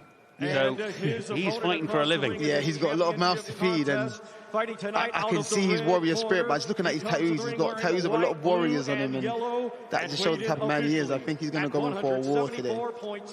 Yeah, this might be in some ways similar to our first fight. Indeed, might be in some ways similar to what we could see later on with Fury and Usyk. Yeah. There's that classic kind of height and reach advantage over the bullish aggressor. Maybe we'll see what the technical aspects of these two fighters are. Usyk is clearly a master tactician and a very good technical boxer, as you well will be able to explain. But from what we read and little we've seen, Lapin's got technique to back up his physique. Yeah, most definitely. I mean, to have 300 amateur fights, and Usyk looking at you to sign you for his first fight. I mean, yeah, it shows a lot. We'll go to the furthest. It does indeed. Protect yourself at all times. Touch gloves. Get the last instructions from our referee. So 10 rounds again of 3 minutes. The last embrace and maybe instruction from the two corners. And then from Wroclaw via Crimea, the proud Ukrainian Daniel Lapin, looking to do a job on Octavio Pudivtr. Both look very relaxed. Yeah, one with just 9 pro fights, but that on the back, as we said, of nigh on 300 amateur bouts. Stands up tall, stands up straight with that southpaw action. The size difference is crazy. Yeah, it's almost a bit video game-ish. Yeah. Where you're kind of trying to work out which buttons are going to get me through the next part of this game. Yeah, there's something of Rocky Balboa and... yeah, Ivan Drago. Yeah. Moderate start. Both men just looking to try and establish a sense of distance and purpose. Inevitably, with the nickname Tank, Pudivtr is used to coming forward. Yep. He wants to get inside. He does. You see that straight away. But Lapin is using his lead hand very well. Even though he's not throwing it, he's using it to kind of push his head about and find his space and create distance for himself. Yeah. He's got that amateur pedigree, which, again, you can see in the early stages, the hands are all nicely cocked and correct. Yeah. Very orthodox, almost, for a southpaw. Yeah. That left hand, which will be his punching hand, if you will, held back, ready. Ready to let go. Just ready to shoot when it's there. Big uppercut on the way in from Pudivtr. Saw that one coming from... Pudivtr just switching, trying to find an angle. Oh, he's felt a little bit there. As he caught in an eye. Or he actually felt more than that from the punch of the referee. He's warding off. Now, whether he caught something in the eye, looks like he's struggling in his left eye. Whether it was the effect of the punch or a vision issue. No, it's over. Wow. Well, that didn't last long. Didn't at all. The first left hand he landed. Yeah. Took him out. That is a surprise. But he won't care one bit. Daniel Lapin, he is all of a sudden 10-0. I mean, it's funny because we've seen two sides of it. We had Isaac Lowe, who was Team Fury, that wanted to start off the show well for the Fury team, and then you've got Lapin, who's Team Usyk, that wants to start off the night well for Usyk. So, and they both, come out with wins and had, good performance from Lapin and a good fight and performance from Lowe. So now it's down to the big boys. Yeah. For all the build-up, that did not last long. But as we heard from Isaac Lowe a few moments ago, 1-0. Well, it's 1-1. Yeah, that's it. It's 1-1. Not the most meaningful of workouts for Daniel Lapin. As soon as he landed anything meaningful on Pudivtr, he flinched and turned away as if he had a big problem in one eye in particular. Yeah. Whether he'd actually felt it more deeply, didn't, on first impression, look like a very meaningful landed punch, but... Yeah, it done the job. It didn't look heavy, but it looked sharp. It was a quick left hand, and then, it's something to do with the eye. You saw him blinking, and he touched his eye a little bit to see what happened. Here's a shot again. We'll just get a closer look at it. Let's have a look. Yeah, you at a glance, again, doesn't look fight ending. It takes a bit of punishment then after that. Again, a flurry of punches, but I think it might have been the first shot that caught him in the eye. It might have been a thumb in the eye from the jab. Yeah, he's definitely unhappy then and wincing and almost like the left eye is not quite right. Yeah. Goes down and takes the barrage, but again, nothing you would say was fight ending meaningful. And the second punch catches the forearm, really. So as you say, it looks like it's the lead hand that really damages the eye. Again, whether there's a pre-existing problem, we don't know. But as soon as the referee got involved after that flurry was stopped, he waved it off, and that was that. We haven't seen further shots of Octavio. We have now. Yeah, it looks a bit reddened around that left eye, but hard to see initially what the problem exactly was. Yeah. Or is. I think he's just explaining now. Sorry, I couldn't give you a better scrap, mate. Yeah, pretty much. I mean, I'm sure you'd be disappointed. It was a bit disappointing, you know. I'd be expected probably a little bit more of a fight. But he couldn't produce that. And listen, congratulations to Lapin. He's done what he needed to do and got the victory. Yeah, I guess if he even if it was temporary, if you lose vision in one eye, obviously you're almost a sitting duck, aren't you, for the opponent? And let's face it, for all that we want to see good boxing matches, good fights, we don't want anybody, ideally, in any more danger than they have to be. Yeah, so of course. In those moments where you perhaps can't see what's coming clearly, you could suffer life-changing damage. Yeah. So it's probably better if he, took the route he took and just decided to bow out, really. So you're right. Ladies Referees and gentlemen, here first is the official and time. overwhelming 1 minute, inclination is obviously to protect the health and well-being of the two fighters Our if he referee can. in charge, Bob Williams, reaches the count of 10. Therefore, your winner by took the way decision. of knockout. Still undefeated. In that moment, Pudivtr was not fit to continue. Continental Light Heavyweight Champion, Daniel Lapin. Daniel Lapin gets his arm raised. Barely raised the sweat.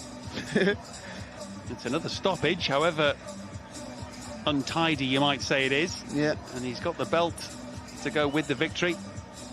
He is now the WBA's Continental Light Heavyweight Champion. I think there'll be bigger nights, tougher nights, clearly, for Lapin. But even in the short time we saw, Denzel, there's an awkwardness and clearly a ring craft that will be quite a difficult combination for a lot of opponents. Yeah, no, most definitely. I think, being in a show like this, he's been able to announce himself.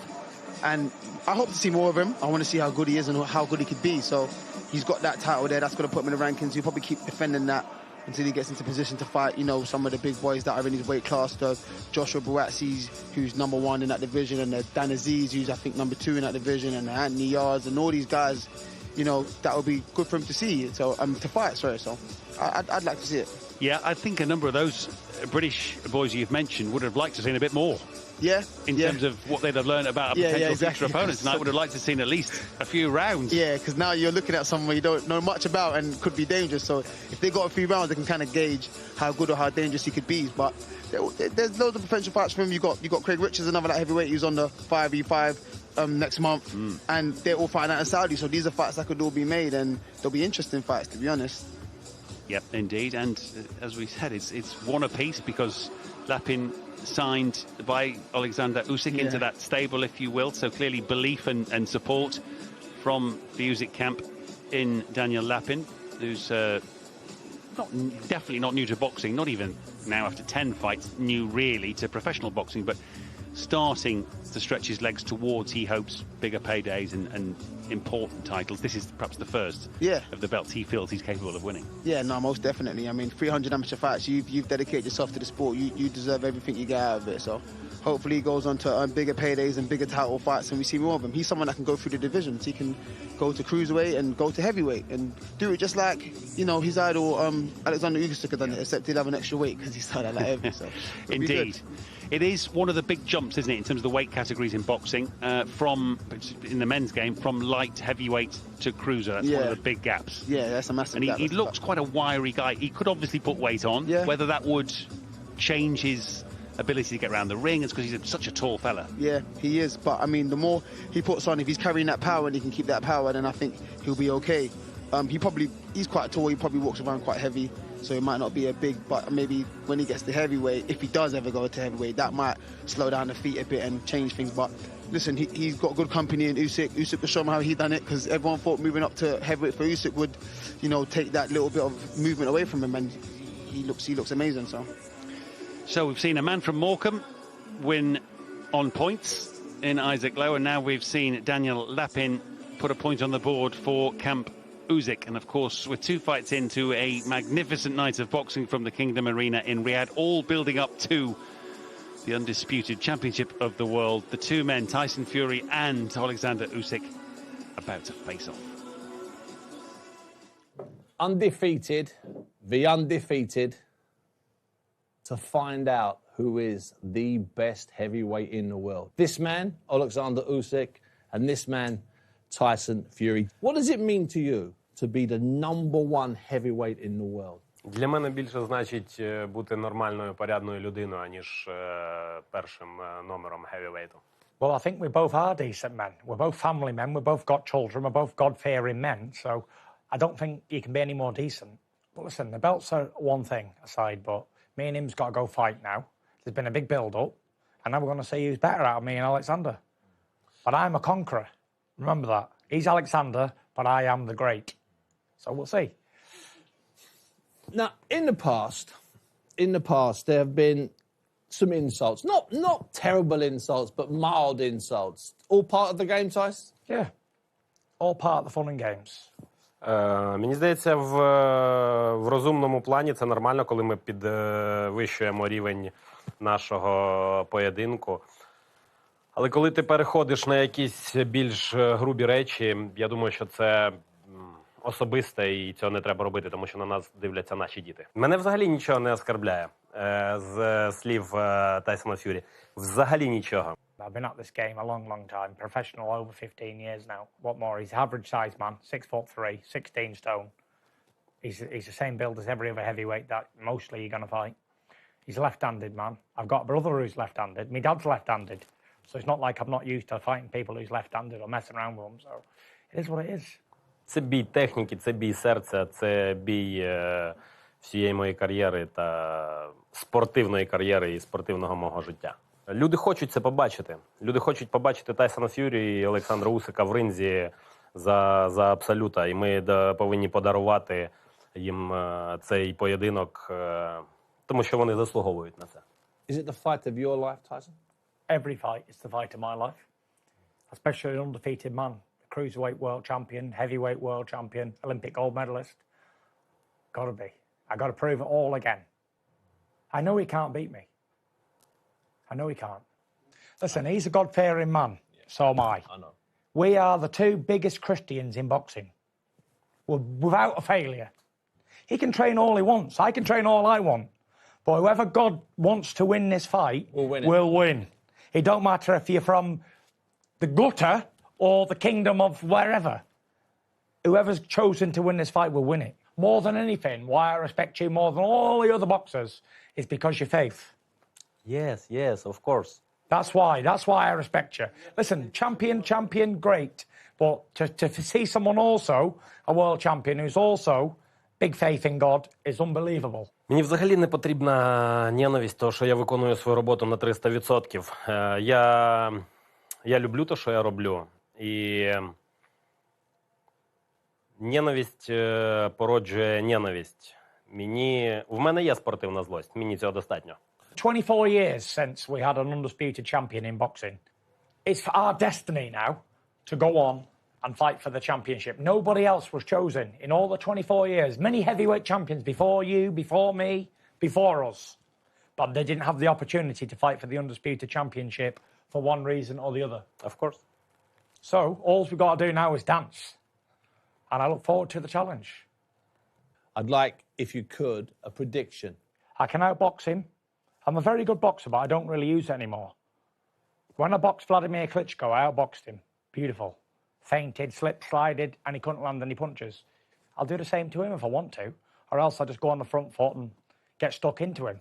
There's only one person standing in his way of total domination in Europe, and that's the Dauntless, the Gypsy King. Велика бійка. А по окончанню 12-го раунду і оголошення переможця Україна і весь світ буде лікувати. Are we shaking hands? Yeah. Shaking hands? Thank you.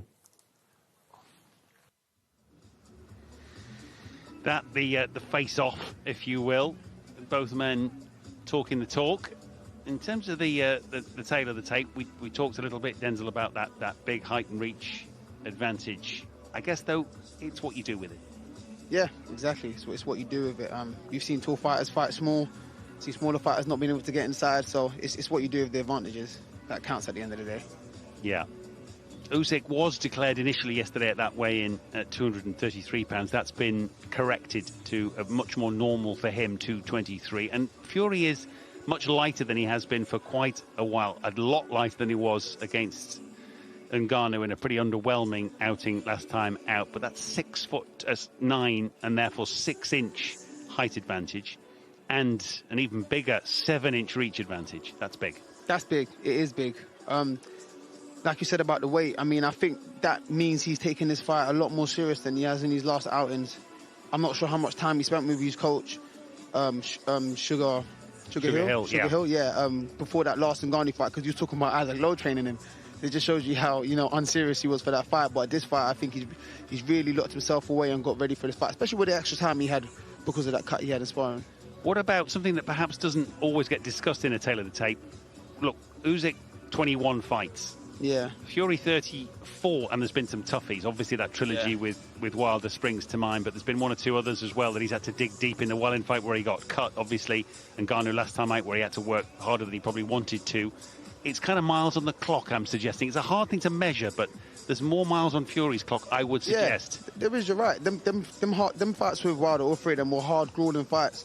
He's been put down a few times, he's been cut. He's been caught with big shots, and he's just managed to just grind through and get the win every time.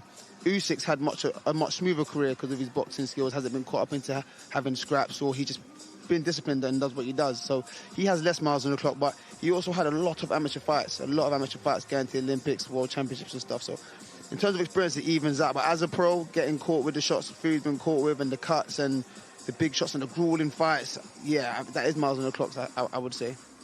Great to get the thoughts of Denzel Bentley, who's with us for another half an hour or so before we hand the baton to Riyadh for the box office coverage here on TNT Sports. We're live on 3 at the moment, and indeed on box office until 5 p.m. with the build-up to all that's still to come from the Kingdom Arena in Riyadh.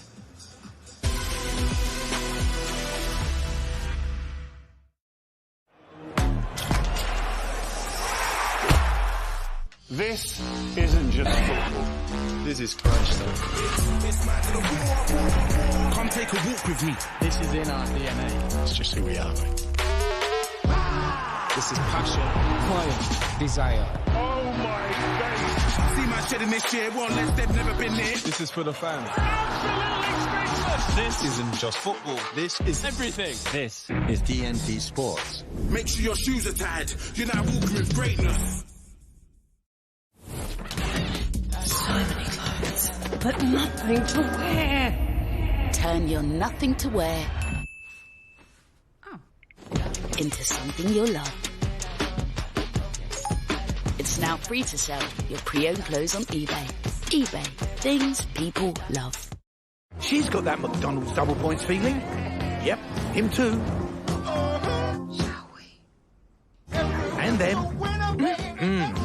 Because they've ordered the improved classics with My McDonald's Rewards.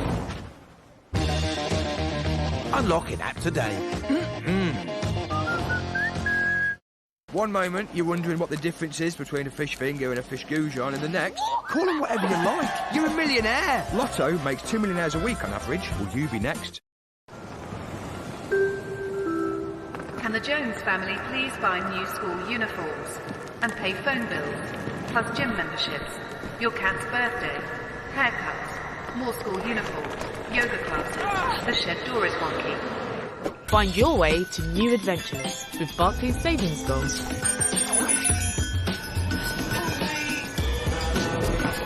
Right, who's got the passports? Barclays. Make money work for you.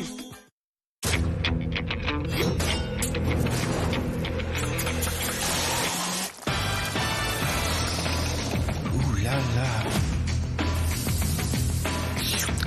Needs seasoning. Woo! Done. Wow. Le banger avec le bean. Thanks, chef. Oh, juicy tomato. From expert cookware to stylish kitchen tech, there's more voila to Argos.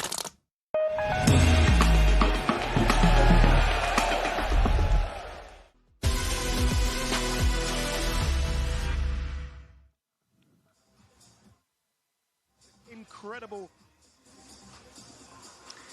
Welcome back to the Kingdom Arena. Ring of Fire is underway in Riyadh. The Kingdom of Saudi Arabia hosting tremendous card of boxing. It is all live with us already on TNT Sports box office, and we continue at 5 p.m.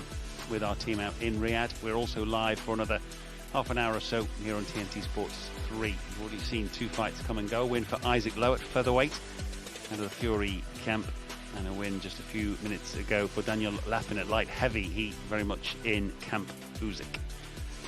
Of course, there's some excellent fights to come on that undercard, not least Jai Opetaia and Meris Bridis Part 2. Big encounter for them, a cracking first fight, but no doubt that all eyes on the big prize later, the Undisputed Heavyweight Championship of the world, the first time in a quarter of a century. So what shape is the Gypsy King in, the dauntless Tyson Fury? Let's dig a little deeper into the last few months and an underwhelming outing against Francis Ngannou.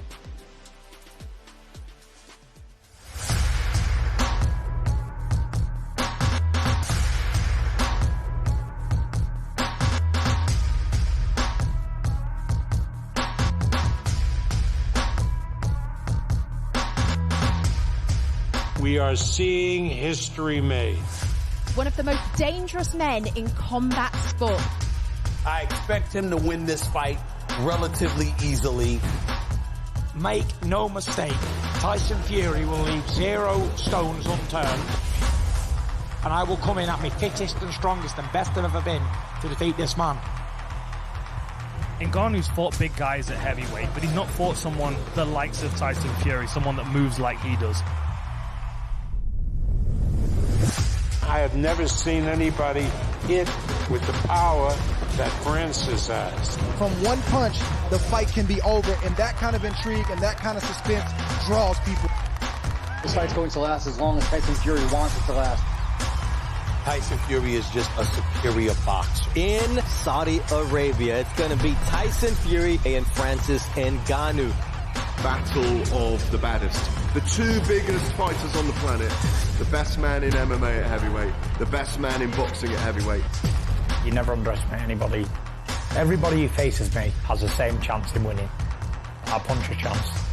He's big, he's strong, he's a champion, and he's got a great story. 6 years from nothing to being world champion. Francis has obviously proved that the want and the never say never attitude wins. Look where he came from only a few short years ago to where he is today, on the brink of making fortunes in the world's biggest fight. This is another level. One boxer, that's what I see. I have a lack of experience in this sport compared to him. When it's time to fight, I can fight. My expectation to knock the hell out of him. Francis has got a good punch, all heavyweights do. I think I'll knock him out cold. And as soon as I land on him with a detonation right hand, it's over. Because it's all right being hit off an MMA fighter, but it's different than being hit off the world heavyweight king.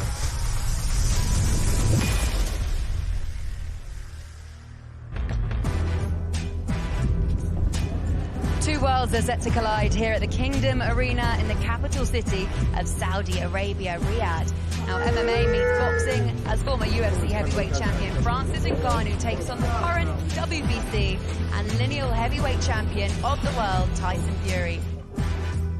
I think Francis Ngannou have chance. but Tyson Fury more have chance. And the new heavyweight champion of the world. The only chance that the big guy got is just one big shot. I want to see a good fight. Yeah. Who do you think's going to win? I know you know both guys very well. They're both down, my friend. I think Tyson puts Ngannou to sleep. I think he could probably do it whenever he wanted to, but I'll go 5, maybe 6. Ready to rock and roll. Here we go again.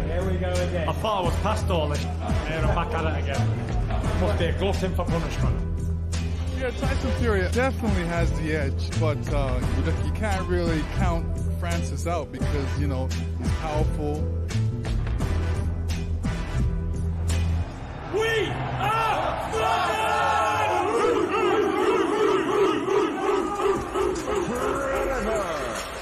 Francis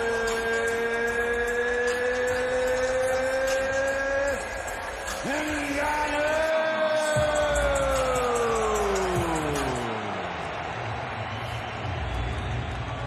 The Gypsy King, Tyson Fury. Let's get ready to rumble. The most charismatic boxer on the planet against a wrecking machine from the UFC. Cristiano Ronaldo at ringside, Oleksandr Usyk behind him, and Tyson Fury straight out to meet Francis Ngannou with a big shot early on. That's better from Fury. Brilliant shot from Fury, the first time he's let his overhand right go properly. And it connects with Ngannou, who took it well, and then he wants to fire his own one back. There's no shortage of ambition from Ngannou. Both of them fighting fire with fire in this opening round.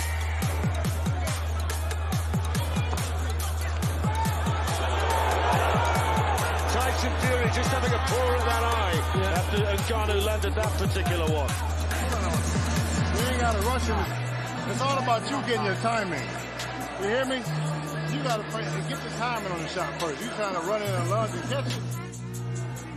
He's growing into the fight, Richie. The more it goes, the better he gets. He's starting to land shots. Big left hook from Ngannou. The Ngannou fight was a disaster. He was awful, underprepared. It was such a show rather than an actual boxing match. I just think he took his eye off the ball.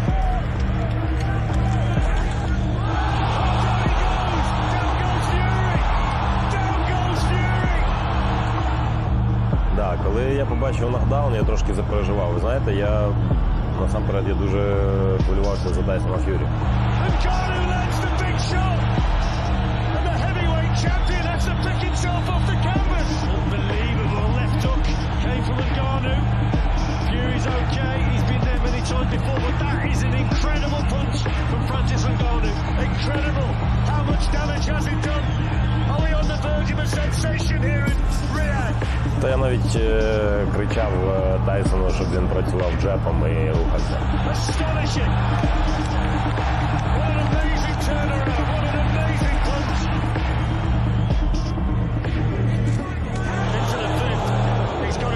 And he's got to get working quickly. Ngannou rushing in. Fury trying to counter.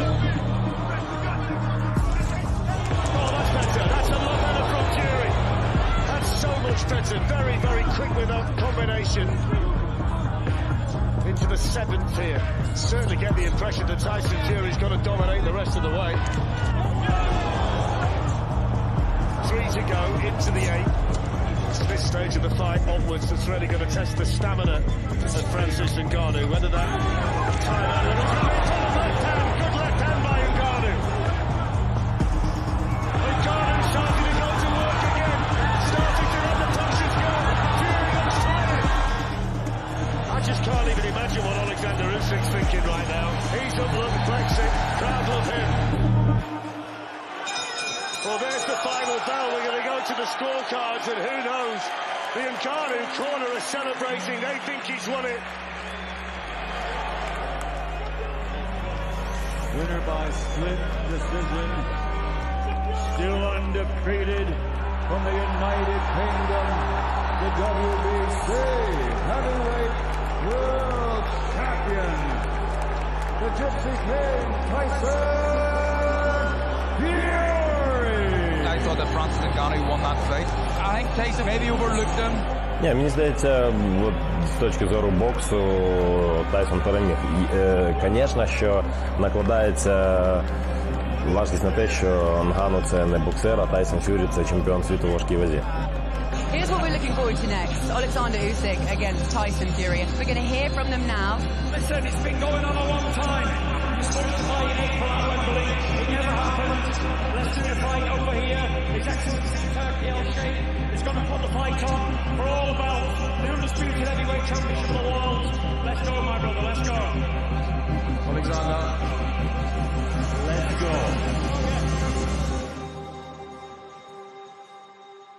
Я хотів просто, щоб ми анонсували наш поєдинок. Я йому сказав, коли ми бачили фейс-ту-фейс, я кажу, чувак, ти втомився, йди відпочинь. Undefeated, the undefeated, who is the best heavyweight in the world.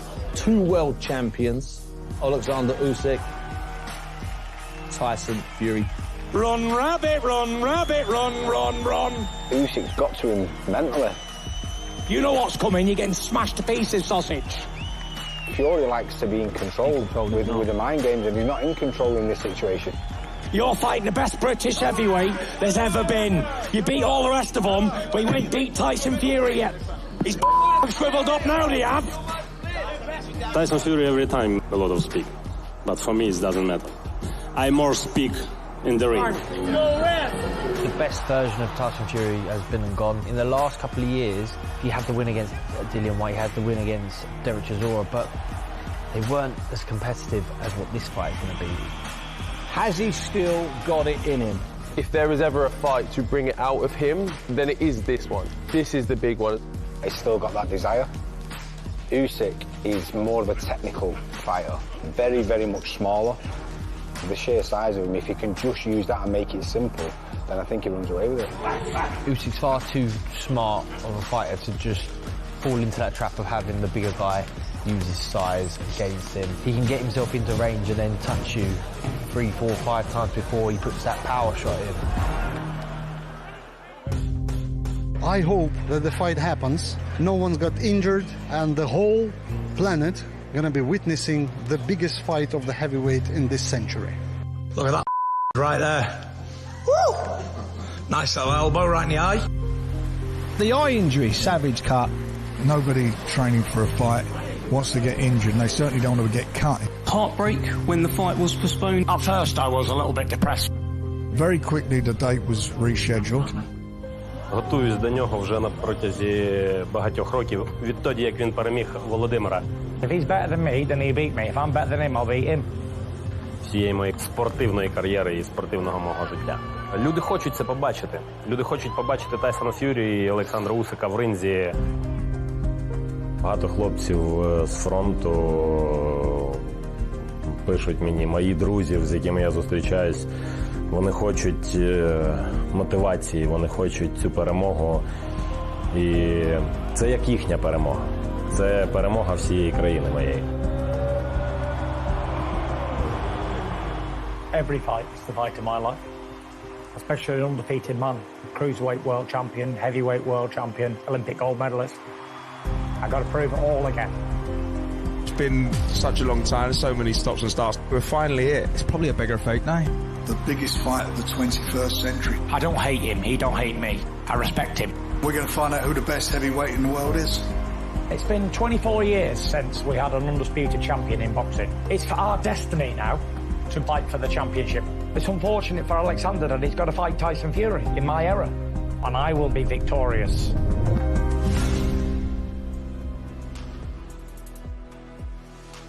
Well, that surely's got the juices flowing. Great story, lots of build-up, and there'll be more to come. And that's how you get involved. TNT Sports box office from 5 p.m. for the buy-in. You can use the QR code on the screen right now, or the website for more information and T's and C's, tntsports.co.uk/box office. Denzel Bentley still alongside me. Which Tyson Fury do we get? I'm hoping we get the best Tyson Fury, but I'm not sure we do. I don't know where his mind's at, if he still wants to box. I know in the past his wife spoke about him not wanting him to box no more, and he spoke about retirement a number of times and stuff. So, but I know he's someone that he doesn't want to lose, so he wouldn't take this fight if he felt like, you know, he's going in there half-heartedly. He probably doesn't know that he's not his best, as we were discussing before, like you said, but I think Usyk wants the best version of Fury, which makes Usyk scary in this fight, because he doesn't want a Fury that's halfway there. No. Equally, if we get something close to or the best version of Tyson Fury, is that a fighter that Oleksandr Usyk has never seen before? Yeah, most definitely. I mean, look, the guy's had over 300 fights in his life, but I think Fury's is one of a kind. I don't think there's anyone like Fury. He's a, as we were discussing earlier off the air, he's big and he's coordinated. There's no one like that. There's no one, you know, you couldn't match him with anyone and say, oh, this guy's like Fury. You can't, not even his own. When we thought Huey Fury was similar, or the next time, he proved he wasn't. Do you know what I mean? So it would be the only version that could beat Usyk. Yeah, you said earlier, awkward and dangerous is a bad combo. Awkward, dangerous, and massive is an even worse combo. Yeah, well, the perfect combo. The perfect combo, yeah. Yeah, well, that's a little sense of where they're at. Let's have a little delve into where they came from. Я з точки зору людини, яка знає, що таке бокс. Usyk is a dangerous operator. In and out, in and out. He's one of them very best. Як після поєдинку тобі важко, як ти хочеш вийти. I can never imagine Usyk getting hit with clean shots. He's given a lot of people problems. Pound for pound number one. Та набагато, на яких жертв мені повинно було йти. This was just a hurricane that came into the boxing world.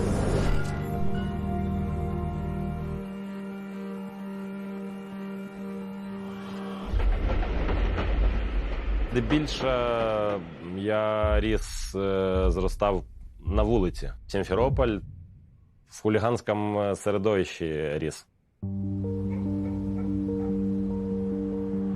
Коли я вчився в 2 класі, я дуже сильно захворів. Там в мене була пневмонія, двостороння. Ну там страшенна хвороба була. Навіть лікар сказав, що я можу...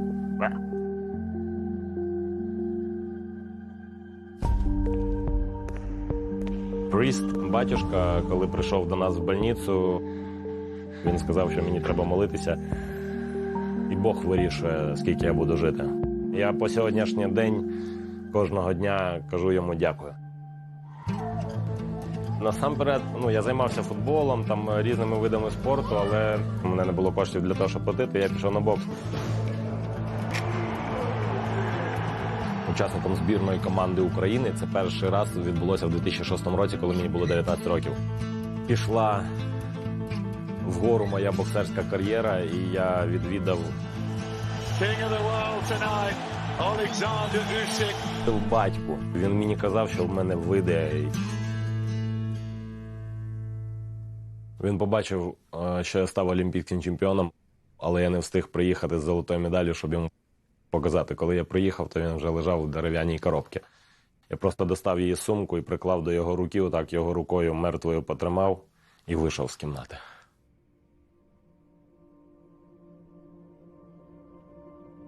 Він коли приходить за день до поєдинку і посміхається.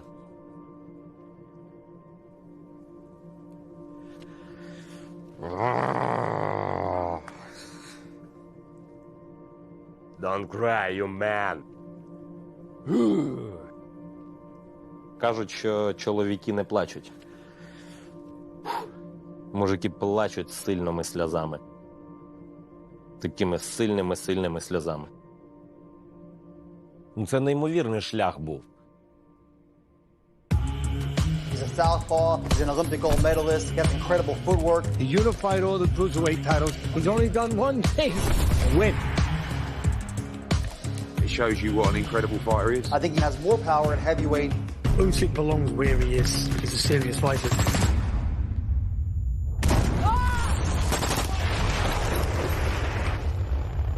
Russians what are you doing in our home country?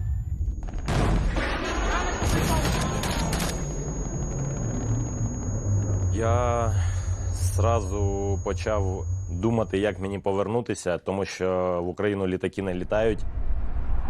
І одна машина їхала в Київ. Це наша машина. То я сутки добирався. Їздив підтримати хлопців.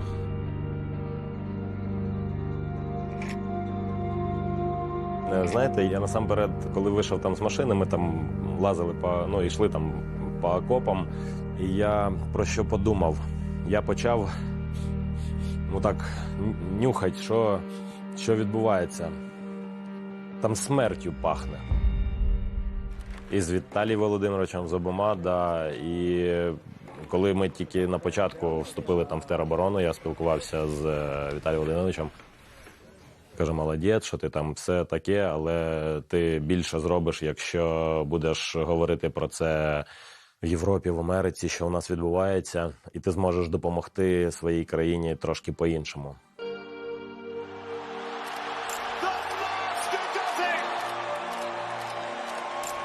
Oleksandr Usyk has retained his heavyweight title belts. It is signed. It's signed. It's for the 4 belts. We will finally know who the top heavyweight on the planet is. Well, it's Oleksandr Usyk, the Rabbit. Hey, Rabbit! You are next. Me and you. Run, Rabbit, run, Rabbit, run, run, run. Неймовірно себе відчуваю, як на Олімпійських іграх 2012 року. Таким же молодим, енергічним і з великим бажанням рухатись вперед. You beat all the rest of them, but you ain't beat Tyson Fury yet, sausage. Всієї моєї кар'єри та спортивної кар'єри і спортивного мого життя. Я хочу вам так сказати, перемога загальна всього українського народу, а поразка – це особиста. I more speak in the ring. Це неймовірний шлях був. Взагалі ніякої роботи не боюсь.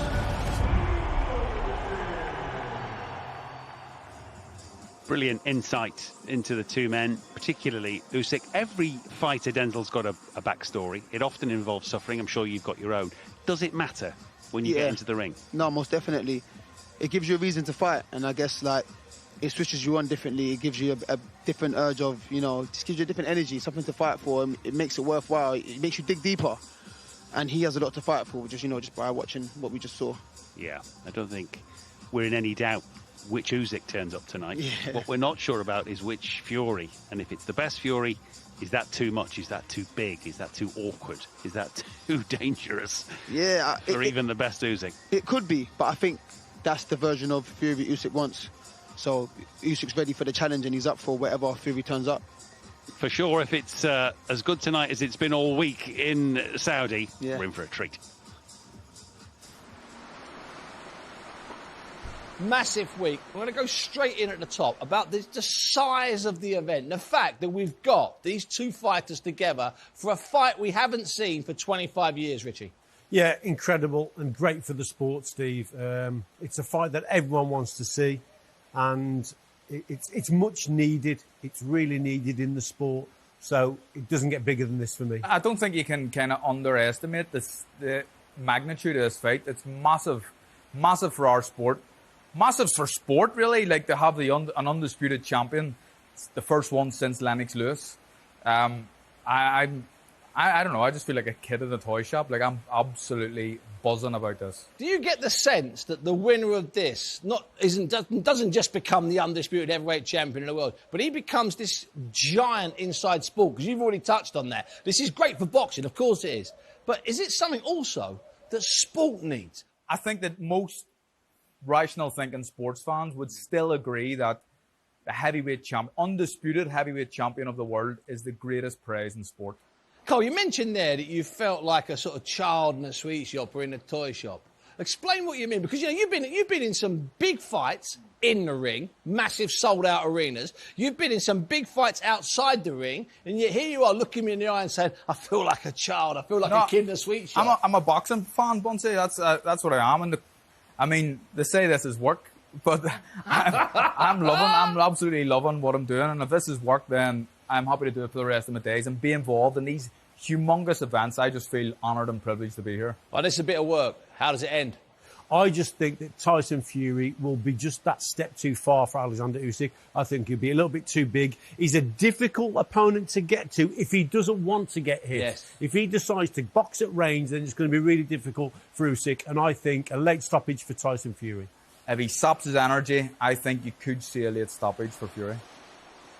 I hope Tyson Fury does go for the knockout, as he did in the second fight with Deontay Wilder, because if he does, we're in for a hell of a fight. You know, the last time Tyson was here, you were sparring go-kart. And I know for a fact, yeah, it don't matter who you are, you know for a fact that thing hasn't healed properly. Yeah, he hasn't been sparring, so he's probably off to doing more in cardio. And then I think Alexander, his team, they're going to aim for that eye. And that eye is going to open up. I think the eye will open up in round 3 or 4. Yeah, welcome to the press conference for Ring of Fire as Tyson Fury and Oleksandr Usyk get ready to settle the debate that's been brewing for the better part of 25 years. Who will be crowned the baddest man on the planet, and more importantly, the undisputed heavyweight champion of the world? The press conference behind me will get ready just very shortly. There was a lot of noise around this sort of spectacle, but it seems now you've got two high-level fighters, very respectful, that understand what's in front of them and what they need to do to achieve their goals. Usyk remind me of myself. I met him one time and he told me, he said, exactly what you done. You became cruiserweight champion, then you became the heavyweight champion of the world. He said, I'm going to do the same thing. This will be for the undisputed heavyweight championship of the world. Oleksandr, do you have a message for Tyson? Let your hand talk in the ring. I'm ready. I've got nothing to say apart from I'm ready for a good fight. Just one more from you, Tyson. Just a message to Oleksandr Usyk. Anything you want to say to him before Saturday? God bless him. And I'll say a prayer for him before we walk out, that we both get out the ring in one piece and go home to our families, because that's what it's about.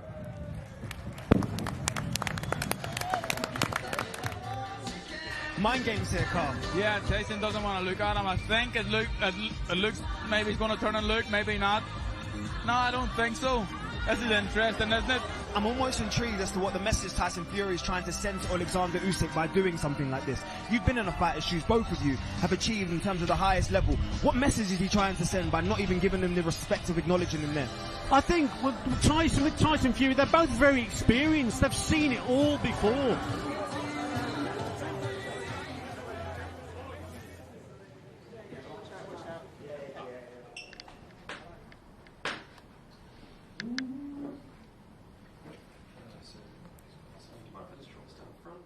I'm not sure if part of your role here in Saudi is to hand the winner the belt you've carried in your heart for 25 years, the Undisputed. What do you think that will feel like at about 1 o'clock in the morning when you're giving them, one of them, the Undisputed belt, a belt that, as I say, you feel that you've still owned since that night in November? What would that be like for you? I'll feel good handing it over because now he has to beat my record, hold it for 25 years. That's possible. In this day and age, who knows? Bring back memories? Yeah. Yeah. I remember when I had all of them, not like they're too heavy.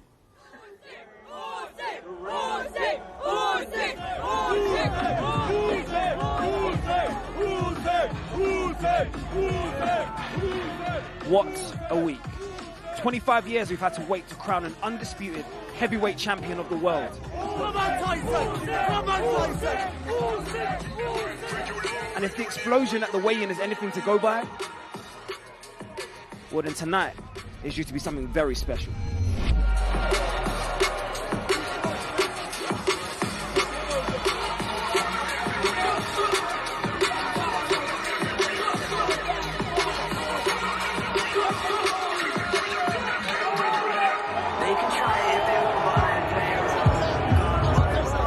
Good. It's a good day start. Well, the time for talking is almost over for the two big men. One of them will become undisputed heavyweight champion of the world, the first in a quarter of a century. It's live on Box Office. That is almost it for us here on TNT Sports 3. We will say goodbye, but of course the show continues on Box Office with all the build-up to continue very shortly. Thanks for your company on 3.